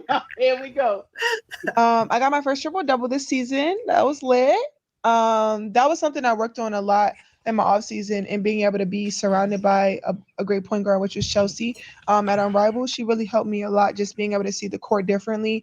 I was a point guard when I was younger, and just bringing that back out was something that I really wanted to do more of. So yeah, that was cool, being able to get a triple-double. I knew I can always get a double-double, but being able to get a triple-double was lit. And we got a win too, so it was fun. I led the league in rebounds. Some people already had me in the conversations for best rebounder in WNBA history. How does that feel? I have so much more room to show more. I mean, I think I've done a lot in my first 2 years. A lot of people didn't think I was going to be able to rebound as well as I do now in the league, because I didn't think it was going to translate to the league. And I know, like, at the end of the day, that's what I always told myself in the beginning of the season when I wasn't playing well. I used to be like, I know I can always rely on defensive rebounding. Like, defensive rebounding is something that I can always rely on. I always had like this mindset, like, you have to bring something to the table, and I can always rely on bringing that to the table, regardless if my scoring wasn't where I wanted it to be. The best advice that I received this season, and who was it from? It was probably from Teaspoon. She told me never let anybody take my joy. And some parts of the season, I was like, like, I'm not loving it. Like, I'm not having fun. And she used to be like, you cannot ever let anybody take your joy. Like, she's been through it. She's been through it all. So that's something I can say that's always been in my corner through the ups and downs. She told me right from wrong, when I was right. Like, being able to have somebody that's a legend in the game that has done all the great things that I want to do, I think that was really helpful for me this second season. My goals going into the third season. I feel like we just ended the last one. Just continuing to grow and get better. I think I showed a lot this year too. I think I gave myself a lot more grace than I gave myself last year, and all the pressure that I wanted to show for. I feel like when I always used to pray before every game, I used to say, like, you don't care, you have nobody to prove anything to but God. And I played, I think, for that purpose. I didn't have anything to prove to anybody but myself. So just being able to know that and see that, I think that was great for me. That helped me a lot this year. But also, like, for my third season going into it, I think just me continuing to just show more. Like, I think I showed a lot. Just know, like, there's a lot of great things that are in store for all the fans. And I'm just really excited just to help and continue to grow women's basketball. My favorite. Well, what I got from that is I learned a lot from Chelsea Gray and Unrivaled. I ain't learned nothing from the rest of you ninjas in regards to being a point guard, point forward. And yeah, and Teaspoon got me through it when it got real rough with the losses racking up. She got me through it. She told me not to let them steal my joy. Tony, I'm gonna go to you first. Tony. Yeah. Chelsea Don't let Gray. She Chelsea mentioned a Gray. point guard. She mentioned a spoke on her point guard, point but guard. She spoke on the she point didn't guard speak for on one. her. She didn't speak on one on her team. Again, nothing to say. Nothing else needed. She spoke on the great Chelsea Gray. Let me know what you think. She spoke on the great Chelsea Gray, because guess what? Chelsea Gray said it best when Unrivaled season ended and she was interviewed. And the word she spoke was, Angel Reese is exactly what they say she is, man. She's a beast. Mm-hmm. And all she need is the right point guard to surround her, and she's going to be the best out there. So why not speak on her? When we're talking about point guards that she's worked with so far within this league, that's the only one that she can really speak on, right? She's seen others. She know all the point guards in the league, but she's talking about that worked with her, that she's worked with already. That's important. That's going to help her along with whatever team she's on advance. Strategic. Calculated words. Know what she's doing. Very smart young woman. They don't want her speaking on Sloot, so why would she speak on Sloot? Right? Last time she spoke on Sloot, they made it a big deal. Sloot came out so fast, it didn't even make it through halftime. She was on the damn court. Having a personal interview. Didn't even make sense. Could you let them get off the court and make it to the back? What happened? Pop your happy ass in the chair. Article you knew it was out, just to let everybody know, oh, I'm coming back. Okay. And you didn't like what was said? Because see what I keyed on. If you look at when Sloot came back and started sitting on that bench, before she got hurt, she was always cheesing in Angel's face. Showing Angel everybody up and stand, hey, look at this person. Hey, look at that person. Hey, look at Angel. Da, da, da, da. Right? She get hurt, got around. She's recovering. I guess now I think I'm going to come and intertwine with the team when I should have been intertwining with the team since I got hurt and been on the bench just like Williams was last season. Right. Williams was at every game. Was at every game. When had her surgery, came right back and was still on that bench. Not good old Sloot, too busy sitting in the box, acting like she's sedity to sit down there with her team. But yet we gotta clock that. Up top. Clock that. Yeah, she was up top because she was too good to sit with the team that she says is hers, that she says she run it. You come down there and now you got something to say, and Angel looking at you sideways. And they, from what I'm hearing, and I'm just gonna say what I heard. I didn't physically see it. I'd have to go back and watch a couple of the games when she first came back and started sitting on the bench. Her and Angel didn't really see eye to eye. So now you got a problem. Because right now, this is Angel's team, and Angel's working this team, and Angel getting it done. So you need to be talking to the little point guards over here. You need to be talking to Big Mama and whatever breadhead, whatever name y'all want to give her. Right? I was going to say something else, but that's a little bit too ugly, and I'm not going to say that because that's not, it's in my nature, but it's not in my nature, right? They say we got to be better, Tony. They said we got to be better, so I'm trying to be better. So I would just call her breadhead, right? Because she got a braided to a scalp. Scalp looked like it's about to peel open. And then you turn around and you talking to Haley Van Lift, to whom you barely really truly spoke to, but she was supposed to be your backup, and she's the one you're supposed to be helping. So technically, had you been coming to the bench like you were supposed to, you could have been helping Haley the whole time. So shame on you, Slew, for not doing your damn job as a point guard and someone who acclaimed that this was her team and it was built around you. You weren't there for your team. Let's get that corrected right now. But basically, she don't need to speak on her. She don't want to be spoken on, so we're not going to talk about her. Y'all don't want me saying certain things. I'm not going to say it. Y'all want me silent? Here it is. It is a statement, Keisha. It's a statement. It's a statement. Through and through. You ain't got to worry about the type of exit interview you thought you was going to get from me, but this is it right here. It's called no conversation, no talk. I have no energy for any of you on Chicago Sky right now. If I have to play with you, I'm going to do my due diligence, and I'm just going to rock on until we make something shake, period. And that's all I have. Look, let me tell you something. Before I get to the next person, I will say this. I know somebody said in the chat that Sloop, didn't have the same injury as another person. All I know is Elizabeth Williams was on the bench. Sophie Cunningham had a knee injury. I think it was her MCL. She was on the bench with a knee brace on. Kayla Clark on the bench. Getting it in. Sloop was missing in action, and then when we saw Sloop, she was up in the skybox. And at the end of the season, she came to the bench. But I digress. You heard what I said. I watch things very, very closely. I see them all. I'm not gonna get on her too bad. It's okay. Yeah. Duvall. We don't want to talk about her. She just draggly trash, but we're gonna keep moving. We're gonna keep it moving. Duvall. He spoke on old Chelsea Gray. That's our point guard right now. It is. That's the one person that working with her every day.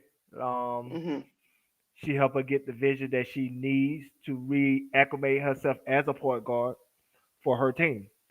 This is why I think she really need her own coach. I'm talking about if she stay with Chicago Sky, she need her own coach that go really, truly build around her talents. And so to touch on what Sister Tony said, which is true, because all caps, who is a reporter for the Chicago Sky, had affirmed what you're saying. We got the video in the Instagram DM if you need to play it, Lakeisha. If you don't, that's all right. Yeah, I'd like to see that at some point. Sloop and Angel were fighting over team philosophy. That was reported. Like I said, I got the DM, I got the audio, the video in Lakeisha DM, and she want to pull it up. If I need to surface that. Hold on. Yeah, I'd like to see that, Keisha. Did you just send it? Nah, this was a while ago. I'll find it. I read. Oh, I about to say, I got a lot in the DMs, when Brooklyn talk, I have it for you, and then you can go. Right. Yeah. I feel like I got a lot I in know the DMs. exactly where the like I said, I know exactly where the video is at in your DM. Well, anyway, what I'm saying is this: she's not gonna talk about Vandersloot because Vandersloot did not have her best interest at heart. No, Vandersloot wanted to build around her and Camilla. That was a fact. They wanted Angel just to be a screener and somebody that shoots a jumper every now and then. They want to make her the female Udonis Haslem. And like I said again, her and Asia are close, but they ain't that goddamn close that she want to emulate her game around Bam, former teammate. No. Right. And that what happened. And so That's why when she became that type of point guard for the Chicago Sky, when she went on her stretch run, what you think all of a sudden happened? Not only Sloop came around, but Sloop allegedly recommended to Mr. Jeff P to hire who? Uzan. Why? Uzan and Vander Sloop played together in the EuroLeague. Mm-hmm. That's how she knows Uzan. So what Uzan going to do? Everything that Vander Sloop tells her to do. Yep. What Vander Sloop telling her to do? Look Angel ass off. Yep. You know why we know that? Because we all seen the film. We seen Uzan look Angel off every chance she got. Yep. She did a Dana Evans before Dana Evans. And they think we owe Dana Evans a goddamn apology? We don't owe Dana Evans Jack. Just like we don't owe Uzan Jack. Because they both look my goat off like they some vagabond. They are Smush Parker as point guard, and they look at my goat off. We will fire them. I will fire Dana Evans again. Put on Chicago Sky so we can boo her again, so we can trade her again for 2 second rounders. Because you're not gonna look my goat off and intentionally throw the ball against the backboard. When you know Angel can't jump that goddamn high with the rod in her leg and stuff, you know what I'm saying? Get authorized at times. You know what I'm saying? You did it on purpose, Dana Evans. When Kamika sent you the pick, you intentionally went the other way and shoot an air ball. She did it on purpose, bro, Clark. She knows she did. We just talked about that earlier. We talked about it, so forget Dana Evans had a mama. You know what I'm saying? She rolled. Uzan, you roll. Vander Sloop, this was all a setup. This all a power play. You and Angel having a power play is like Crips and Bloods. You know what I'm saying? You the Crips, Angel the Bloods. And at the end of the day, somebody got to lose. And so, no, she's not going to emulate her game around what Vander Sloop is saying. When Vander Sloop got a noodle knee and everything else, and you know what I'm saying, and a potato head and everything else, and you know what I'm saying, disrespect my GOAT, because at the end of the day, because my GOAT is the best player, and not Uzan. If Vander Sloop thinks she's still in 2014 when she was good, no. So they need to rebuild this team around Angel Reese and her strength. Get rid of all the dead weight. Let the trash man take out the trash like he should have done, including Jeff P. And let Angel really showcase her talent if they really believe in her. If not, let us go. Let us go. I land. I'll get to you in a minute. Look, yeah. Before I get to Pro Con, I'm just gonna say this. Jeff P is even looking at Vander Sloop's side eye, bro, Claude, a little bit. You know why I say that? Because when the season was over, we ain't heard nothing about no damn Uzan. Nothing. And Vander Sloop recommended her. We ain't heard nothing about her. But she talked about Chelsea Gray being an inspiration in her life, and also Teaspoon getting her through the dark times, because she probably would have flipped out on them way before time. Oh, yeah. She said she told Teaspoon she was not having fun, bro, Claude. She was down. I was mighty down. I was mighty out. Ain't that what Sophia said? I see you in that. I see you in that. I see you in that. So you came in there, you climbed me up under that, Miss Sophia. Never mind. Go ahead.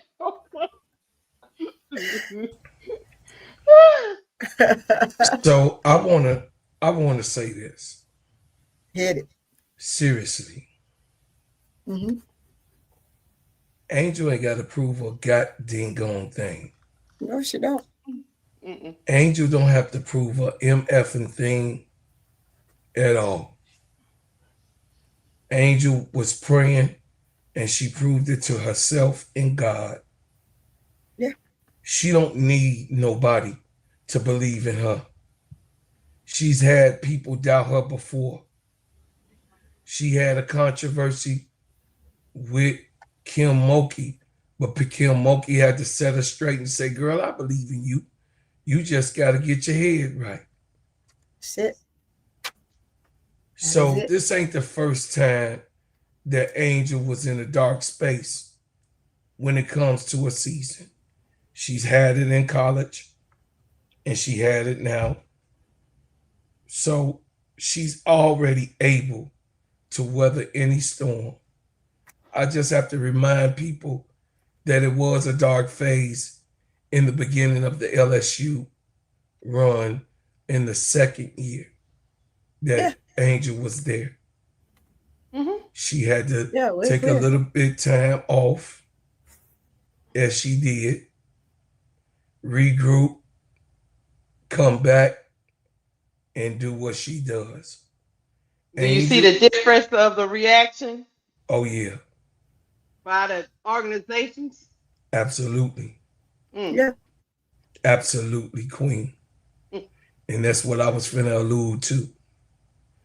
The difference is, Kilmoki say, oh, shit, Angel, you got it all wrong.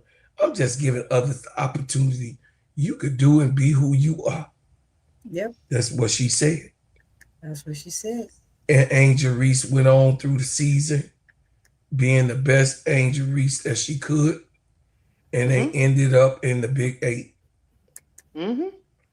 So I do think when she does come back, if they do keep her in chains, she's going to have the same disposition. But you're going to see a better Angel Reese, because I don't believe none of those girls are coming back. So she's not that type of vet, because that's what she would be, to isolate the newcomers. But if Saluti with no booty come back, she won't be back to the middle or the end of the season. Yeah. So she can get. Slu said she's gonna be back for y'all day one. She's coming back day one, she said. I'm just messing with you, bro. That's why she posted that video of her with that basketball camp with her wife. I don't want to hear nothing what she talking about, because we don't want. I mean, the 20-year-old's got to take 18 months. Juju had the same type of injury. Yep. And Juju is not playing this season at all. The whole entire season. It's not a return date. And she's going to take the whole season off. And Snooty with no booty is in the same perspective.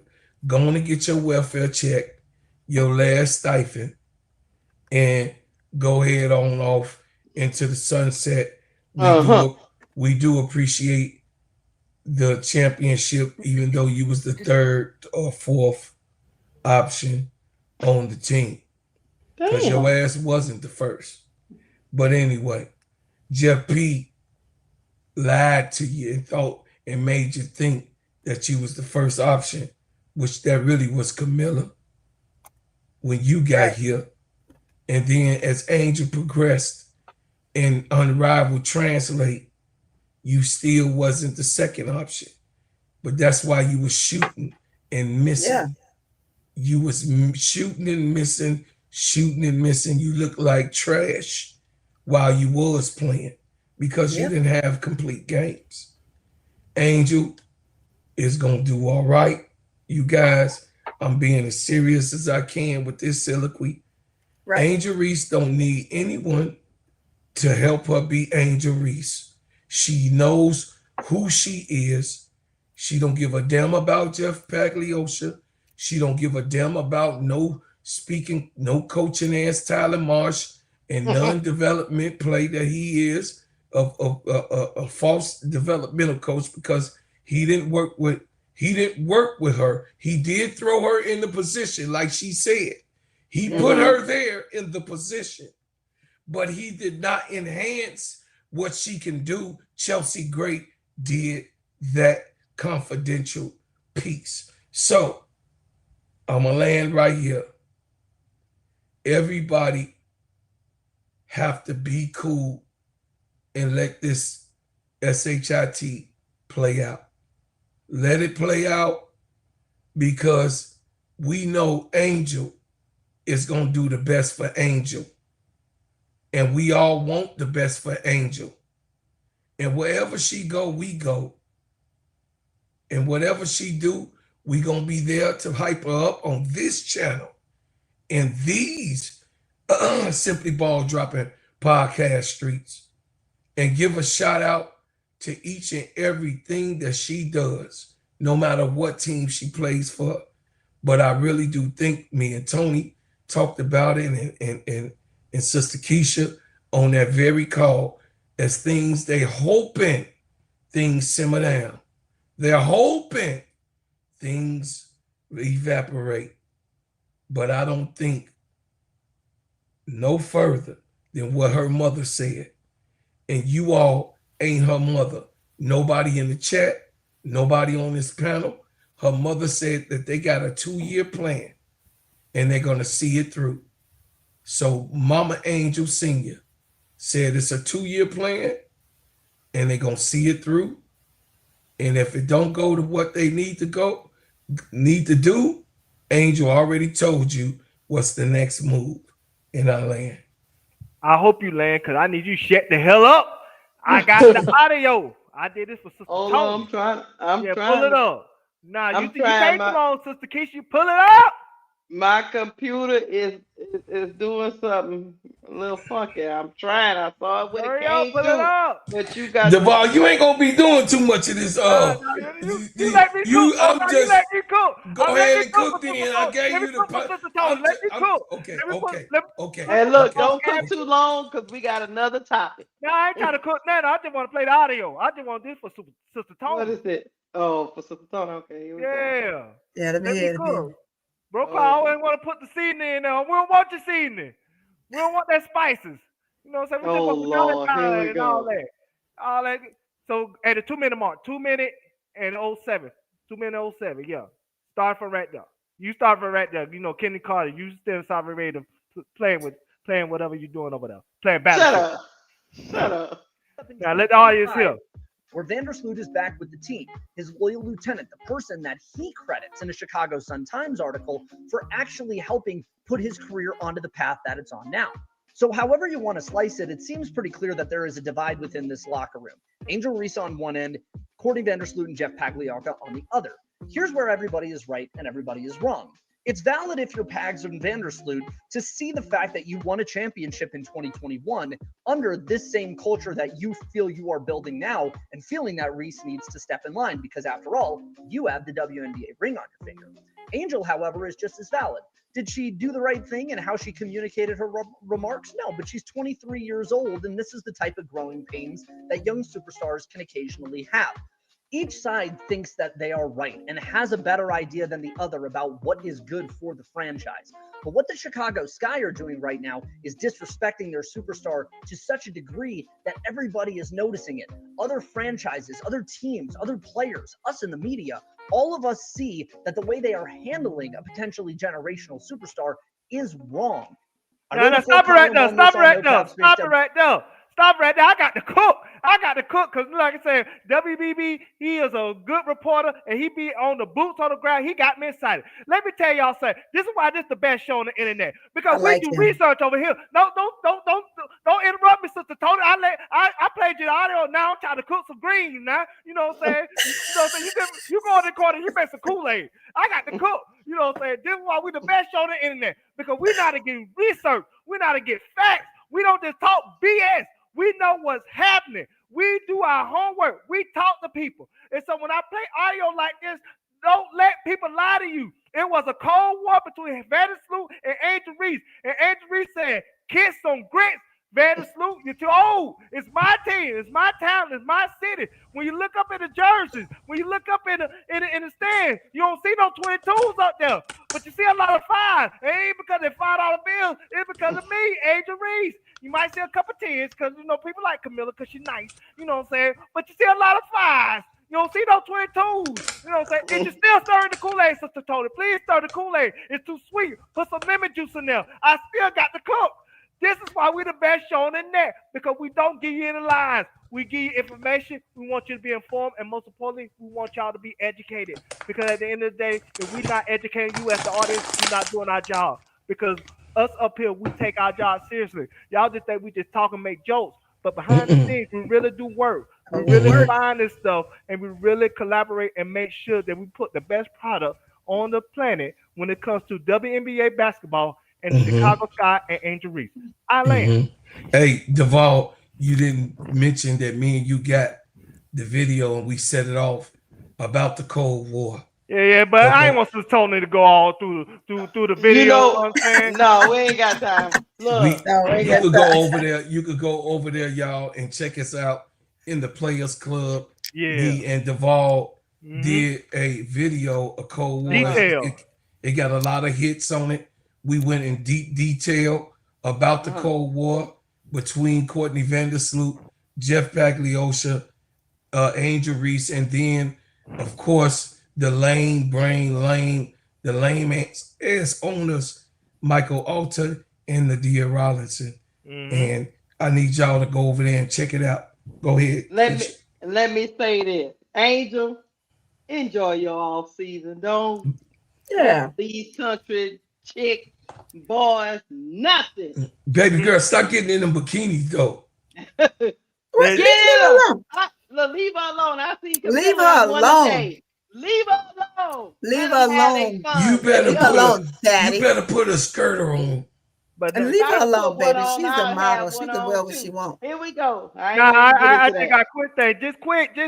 30 seconds. I just want to ask Sister Tony, did you get the validation that you need? Don't do that, little Sister Keisha. Don't do that. Don't do I that. got the validation. She tried to tell you that you was over there talking about you got the I did. You told me to get in the corner. I told her get in the corner, stir the Kool-Aid. Just stir the Kool-Aid. Put extra lemons in there. You know what I'm saying? Stir it now. I did. I stirred the Kool-Aid by having me a Reese's. I did. I stirred the Kool-Aid by having me a Reese's. Yeah. But yes, I did. All right. See, we got the lemons. See the lemons? We got the lemons. So you don't no longer have to say allegedly because we put the video. Because we got the receipts. Gotcha. Yeah. Guess what? Guess what, y'all? Angel, enjoy your off season. We gonna this our last topic of the day, y'all. We about to talk about Shedeur Sanders and the shitstorm that's going on around this young man. It started off with a Mime interview. Yeah, I said that right. A Mime interview. I'm gonna show you the interview, and then we're gonna show different reactions, and then I'm gonna ask you a question as to why are they using this young man for clicks and views, and why is the media so invested in trying to prove themselves right? But it goes back to the old adage: when you think somebody's not going to be good at something, and they start to kind of like Angel, if they show you that you're wrong, people get mad. People don't want to be wrong. But let me just show you this. This is what's getting all the clicks. 1.7 million. And counting. There's different versions of this. But let's just go on. Let me play this right quick.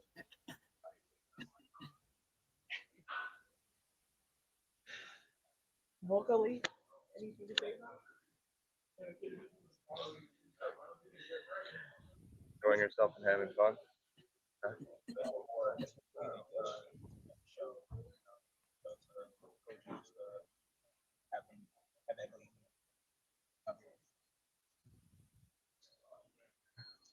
What can you say?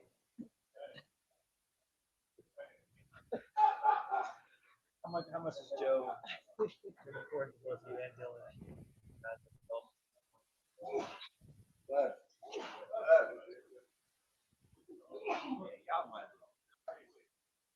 Shedeur Sanders decided that since he the third string quarterback, they keep coming up in there asking him questions, he was gonna give his answers with no audio.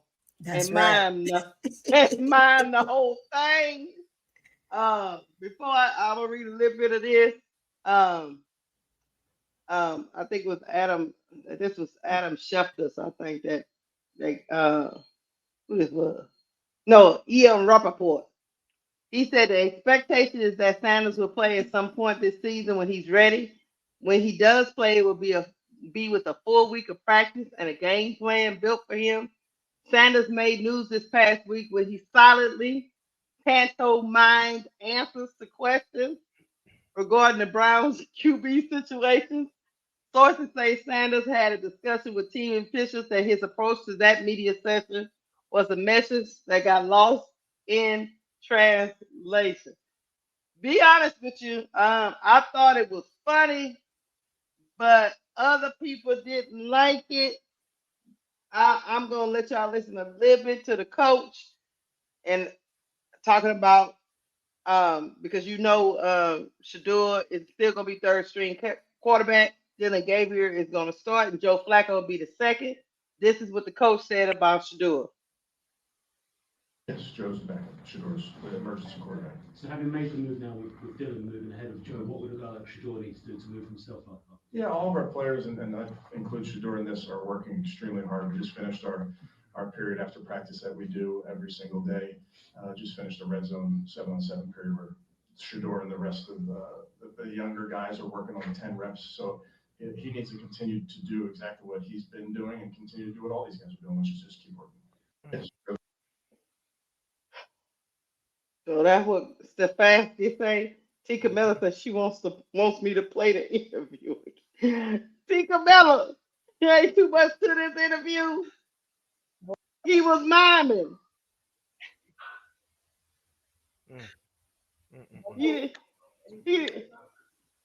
They would ask him a question. Enjoying yourself and having fun. That's what we need to show.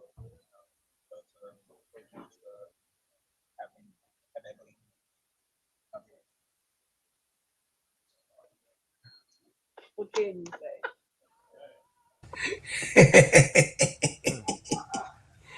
How much is Joe?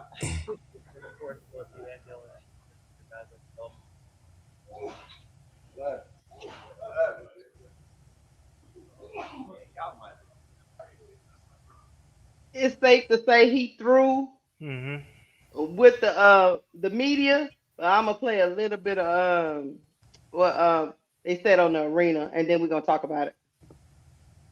It's just going to provide more. As much as I love me some Shedeur, as hard as I have campaigned for him, I did not love this for one reason and one reason only. It's just going to provide more ammunition for the good old boy network in the National Football League that got together and conspired to punish him and dump him all the way to the 5th round. All those GMs and all those scouts and all those executives somewhere as we speak are saying, see, I told you, he doesn't handle himself the way you have to handle yourself to be a franchise quarterback in our league. And I was even hoping against hope that by trade deadline, somebody would get desperate enough to trade for Shedeur and give him an actual shot. And now I'm afraid whoever that team might have been, they're sitting back saying, do we really want that?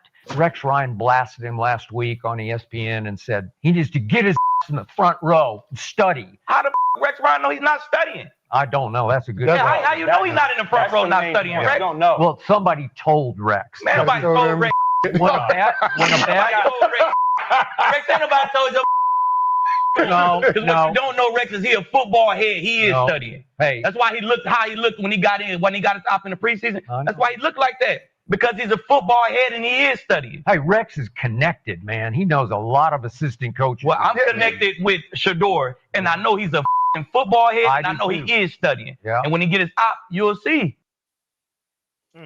Yeah, Keith Lee wasn't having none of it. He said, how the F you know what he doing, Rex? Duvall, did you like the Mime incident with Shedeur? I'm gonna get it out of the way because we said a 2-hour limit, so we hitting on that 2 hours now. Yeah, we gonna go past it, but not too far. Go on, get it off. Yeah, I'm just gonna get a little bit. Shedeur Sanders playing the danger zone, and what I mean by that is this: you don't want to be that celebrity quarterback, and what I mean is, if you was to play and you don't be successful right away, there might be a lot of teams that don't want you. Because you're too good, you're too big of a name to be a backup, but you maybe not be good enough to be a starter. And I'm not saying that's the case with Shedeur. I was just saying he get into that danger zone where he putting himself in a position to be such a lightning rod that it was hard for him to get another shot if it don't work out in Cleveland this year. That's why I wish he would have just kept his head down and went to work. Don't say much to the media. Give him the PC, politically correct answer, if for nothing else, so they won't put that label on him. Because a lot of quarterbacks' careers ended early because of that celebrity quarterback status. Cam Newton, career ended early because, like I said, they call him a celebrity quarterback. Tim Tebow never really got a true chance to play after his 8-8 season in the NFL because they felt like he was a celebrity quarterback. Johnny Manziel, when he got cut for Cleveland, no other team gave him a shot because they thought he was a celebrity quarterback. And he was high, but And he was on drugs and everything else. But there's a lot of stuff. Don't get me wrong. But I seen people that Ryan Leaf got 3-4 chances. He was high and going breaking into people's houses, stealing pills and stuff. Went to prison and everything. That is true. But the thing is, so NFL don't even care about that. But they do care about when you are a distraction. Especially if you're not their guy, they don't want nobody to be a distraction. And so because he has the Sanders name and he's being spoken to in the media and engaging in conversation as any way he see fit on that particular day, it can be a problematic situation if he don't come out and shine in Cleveland. So I hope, beyond hope, because I root for this brother. Me too. And he becomes Randall Cunningham, Joe Montana, Steve Young. You name your great quarterback. I wish he becomes that when he gets his opportunity. Because I'm afraid of if he's less than that, he might have a hard time getting a job in the league. Because a lot of people don't want that celebrity quarterback in their locker room, especially as a head coach that's insecure about their job status. Now, the one thing he does have in his favor, I'm going to say this last thing, get out the way. His dad is Dion. So his dad has connection with other people in the NFL too. So it might be another person that look out for him, even despite the celebrity quarterback label that they will put on him based on his name and him being outspoken to media. But other than that, it could be a hard road ahead of him if this don't work out for him in Cleveland this year. I land. All right. Before I get to you, Tony, I'm gonna let you hear from our Louisiana brother and get his take, and then I'll let you go. Damn, Keisha, I got him queued. I have him queued, so I'm finna go somewhere else. Go ahead. I'm already on it. Go ahead, baby. Go ahead. See, look, hey, player. Let me get something though. Hold on. Before you play it, hold on. Okay. There you go. Come on, player. Yeah, I'm already there. Look, hey, y'all, look. No lie. Look, there you go. Look, there you go. There go Cam. Look, you was already. I had it already queued. I already had it queued. As I love All right, me. hold on. Let me get him up here. Hold on. Let me get my people. I was looking for. I thought I had Ryan. Oh, there he go. Here we go. Oh, Ryan, that's my boy. Has been covered is and I get that. I believe the way that Shedeur Sanders has been covered is unfair, right? And there are going to be some people on the other side that says some of the things that he's acquired, some of the partnerships, some of the money, some of the attention are things that aren't warranted for a third string quarterback. Like that's his lot in life. His lot in life is that he is Deion Sanders' son. His lot in life is that he did go to Colorado and change them and made them a freaking superstars and made people and celebs want to go to Colorado. He did that. He was a part of that. Now this comes with it. When you hear anonymous sources coming out before the draft and saying things about you in meetings that can't be proven, that's because of who you are. There are a lot of people who love Shedeur Sanders and who support him and want to see him do well. And as many of those as it is, it's the people on the other side that don't. And what Shedeur Sanders has to understand, whether it's fair or not, I don't care if he pantomimes. I don't care if he's funny. I don't care if he's charismatic. I don't care if he shows his personality. I want him to be him. I want him to be authentic. But he got to understand he's going to be criticized. And when he steps up to the mic and he does something like that, you got to know what it is. Like, was Rex harsh? Yes. Did Rex maybe go too hard? Maybe. But that's his opinion. He's entitled to that. So if you got a problem with people doing that, don't give them nothing. And if you give him something, then just accept it. Stand up, be accountable, and say, that's on me. I let him talk about me. But my thing is this. He's going to be interviewed. He's going to be talked to as long as he gives them something. If I know I'm in the media in Cleveland with a sorry team, it don't matter who I interview, but if I get him to say something, they're going to have to put my name on the bottom of the screen because I'm the one that asked him. He just got to understand that.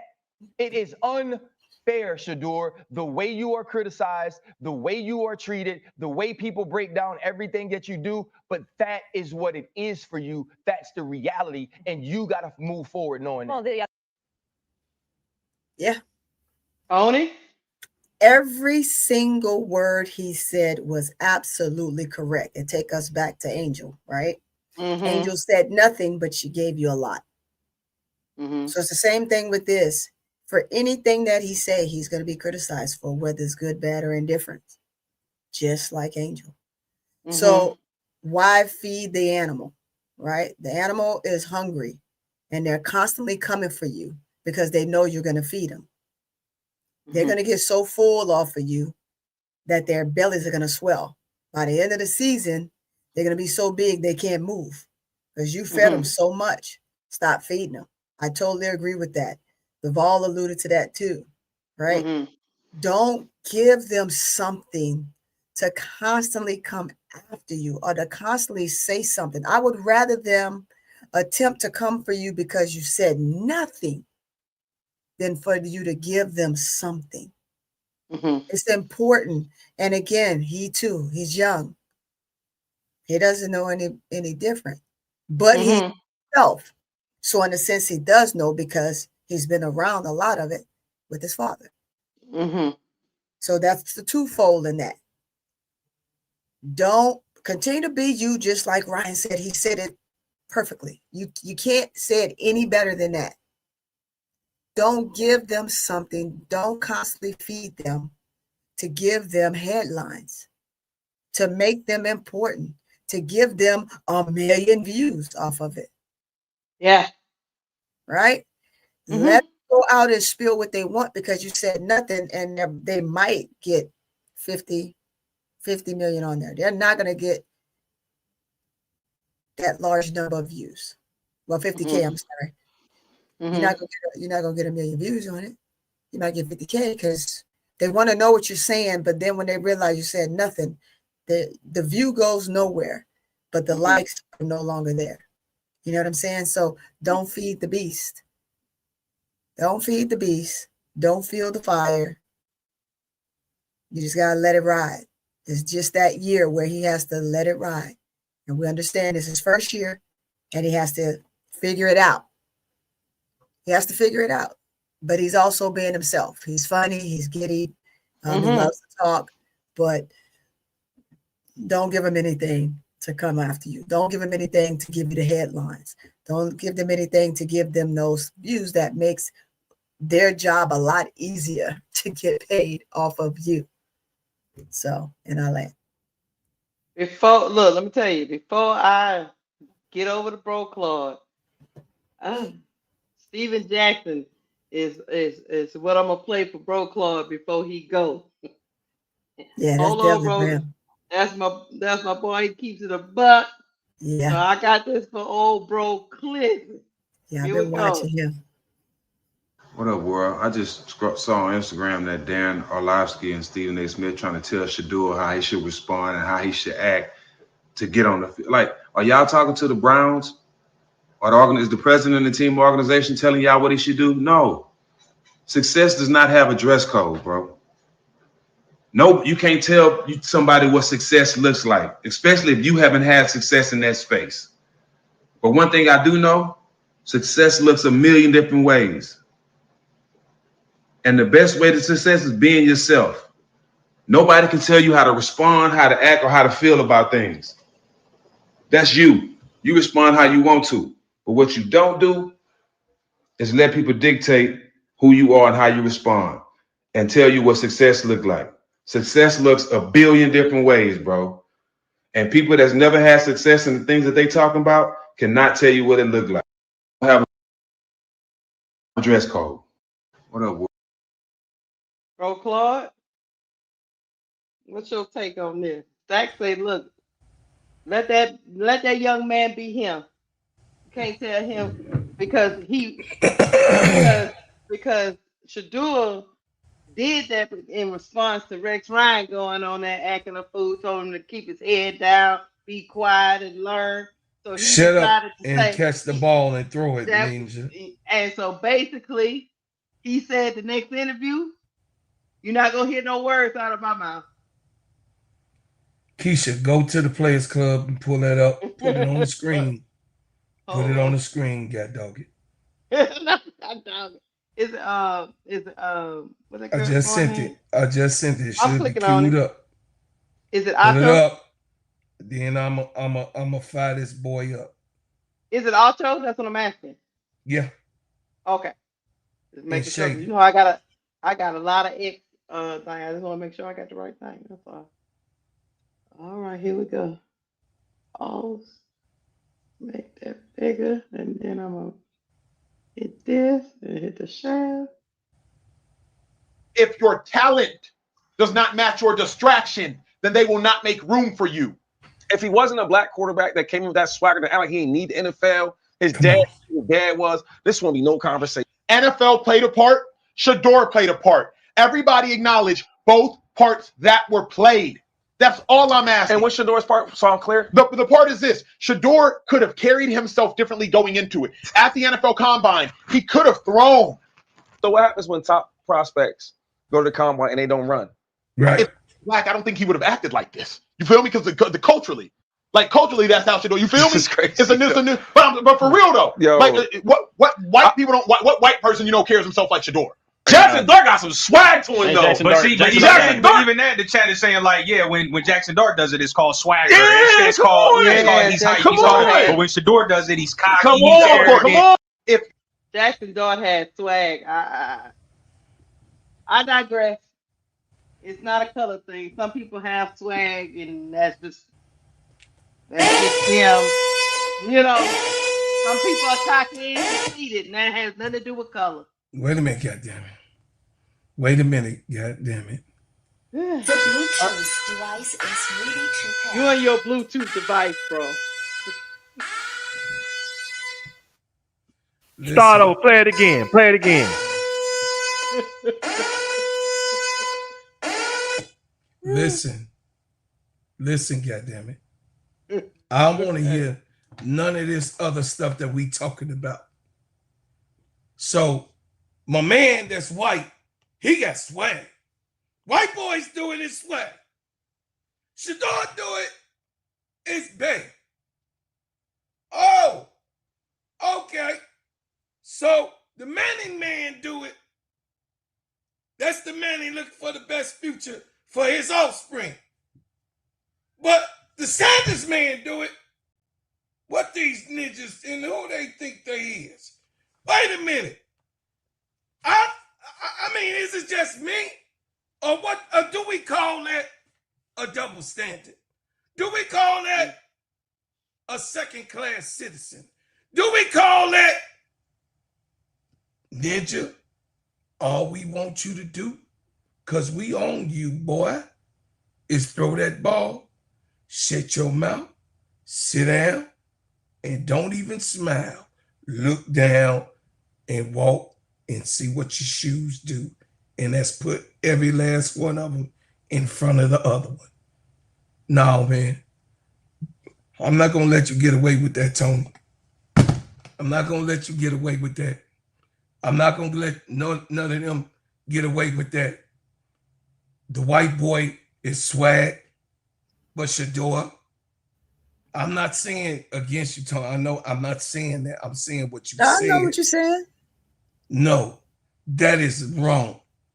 And like I have to always say what my sister and my playerette always tell us. These children are different. They not going for that no more. They ain't going no more. What we did in our generation, we had the baby boomers who had the silent generation that taught them certain things. But these is our children and heard what we had to say and go through. They ain't doing that no more. They ain't marching. They ain't we shall overcome it. They ain't going to the doggone Supreme Courts. And no, we going to handle this right here in the streets. In these NFL streets. We going to handle this in the NFL streets. What Shedeur Sanders was showing you was Rex wanted him to be a bucker ninja. So what he did back at Rex was, oh, this what you want me to do, sir, master? That's what you want me to do? And his father hit him right away and said, good job, son. You spoke without speaking. And guess what, y'all? I don't give a damn if his father is doing that. You know what?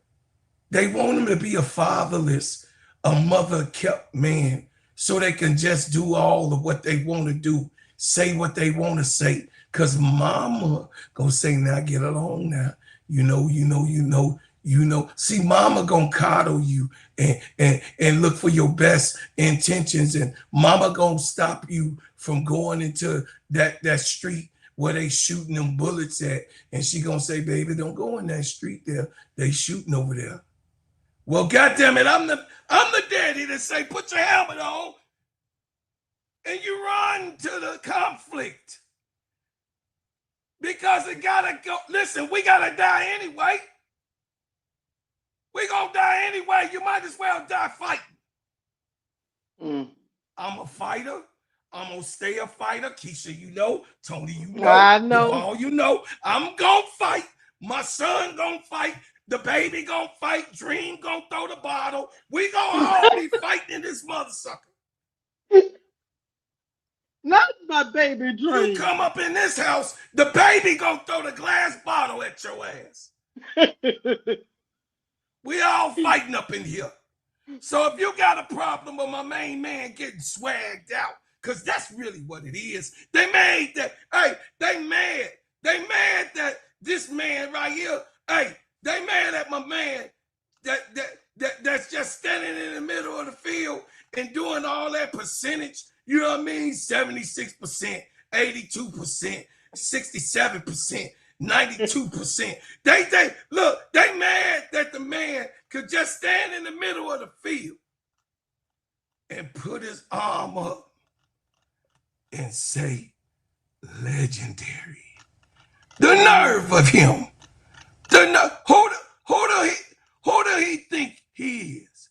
Putting his arm up and putting an L and saying he legendary. They got a problem. They got a problem with this boy being legendary. And guess what? I'ma keep it a buck. That's what he is. That's who he is. You could take it or leave it alone. Fight, Shedeur. Fight, Shedeur. Fight like hell. If they don't want you there, goddamn it, like Angel. Y'all saying that about Angel. See how the women act? Oh yeah, Angel, you better not stuck to them motherfuckers. You better shut up. And yeah, Angel gonna tell them. But then when it comes to the boy, don't lose your cool. With the boy. With the boy. Oh, he better be careful. You better be careful, baby. Stop that shit. That's why we take them at 13. So none of y'all can get around here. Go and fight. And I want him to fight till he ain't got enough in him. In our land. So let me give you a little time. Let me give you a little time, Keisha. Look, I was gonna read fight on, comment. right? Fight on, Brooklyn. Fight on. Tell him fight on. We want him to fight on. We want him to be himself. But we also not trying to feed the animal. Because you're going to feed the animal. Full. Yeah, you're going to make their belly full regardless. So you're going to make their belly full just by existing. Existing, you're going to feed them, right? But if you're adding fuel to the fire, is what I'm saying. Yeah, be yourself 100%, but do know what's going to come with it. The little bit you're going to get versus the lot you're going to get. It's a difference, right? That's what I said. So different than Angel. Absolutely. Look, I want to read this comment. He said, I remember Baker Mayfield was literally on tape running from the cops. Yet they didn't question his character. I do remember Baker Mayfield was running from the po-po. I do remember that. Well, they said Baker Mayfield was another one of the white quarterbacks that had what they call swag. He was moxie. He would tell people what he feel and how he think. He was planting flags in the middle of the opponent's the opponent's field in college.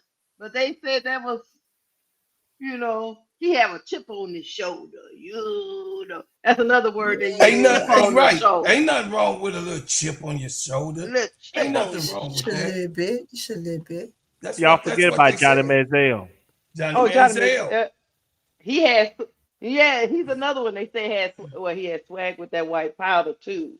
Mm-hmm. But yeah, a little bit. That white powder made him very moxie. But you're right, Duval.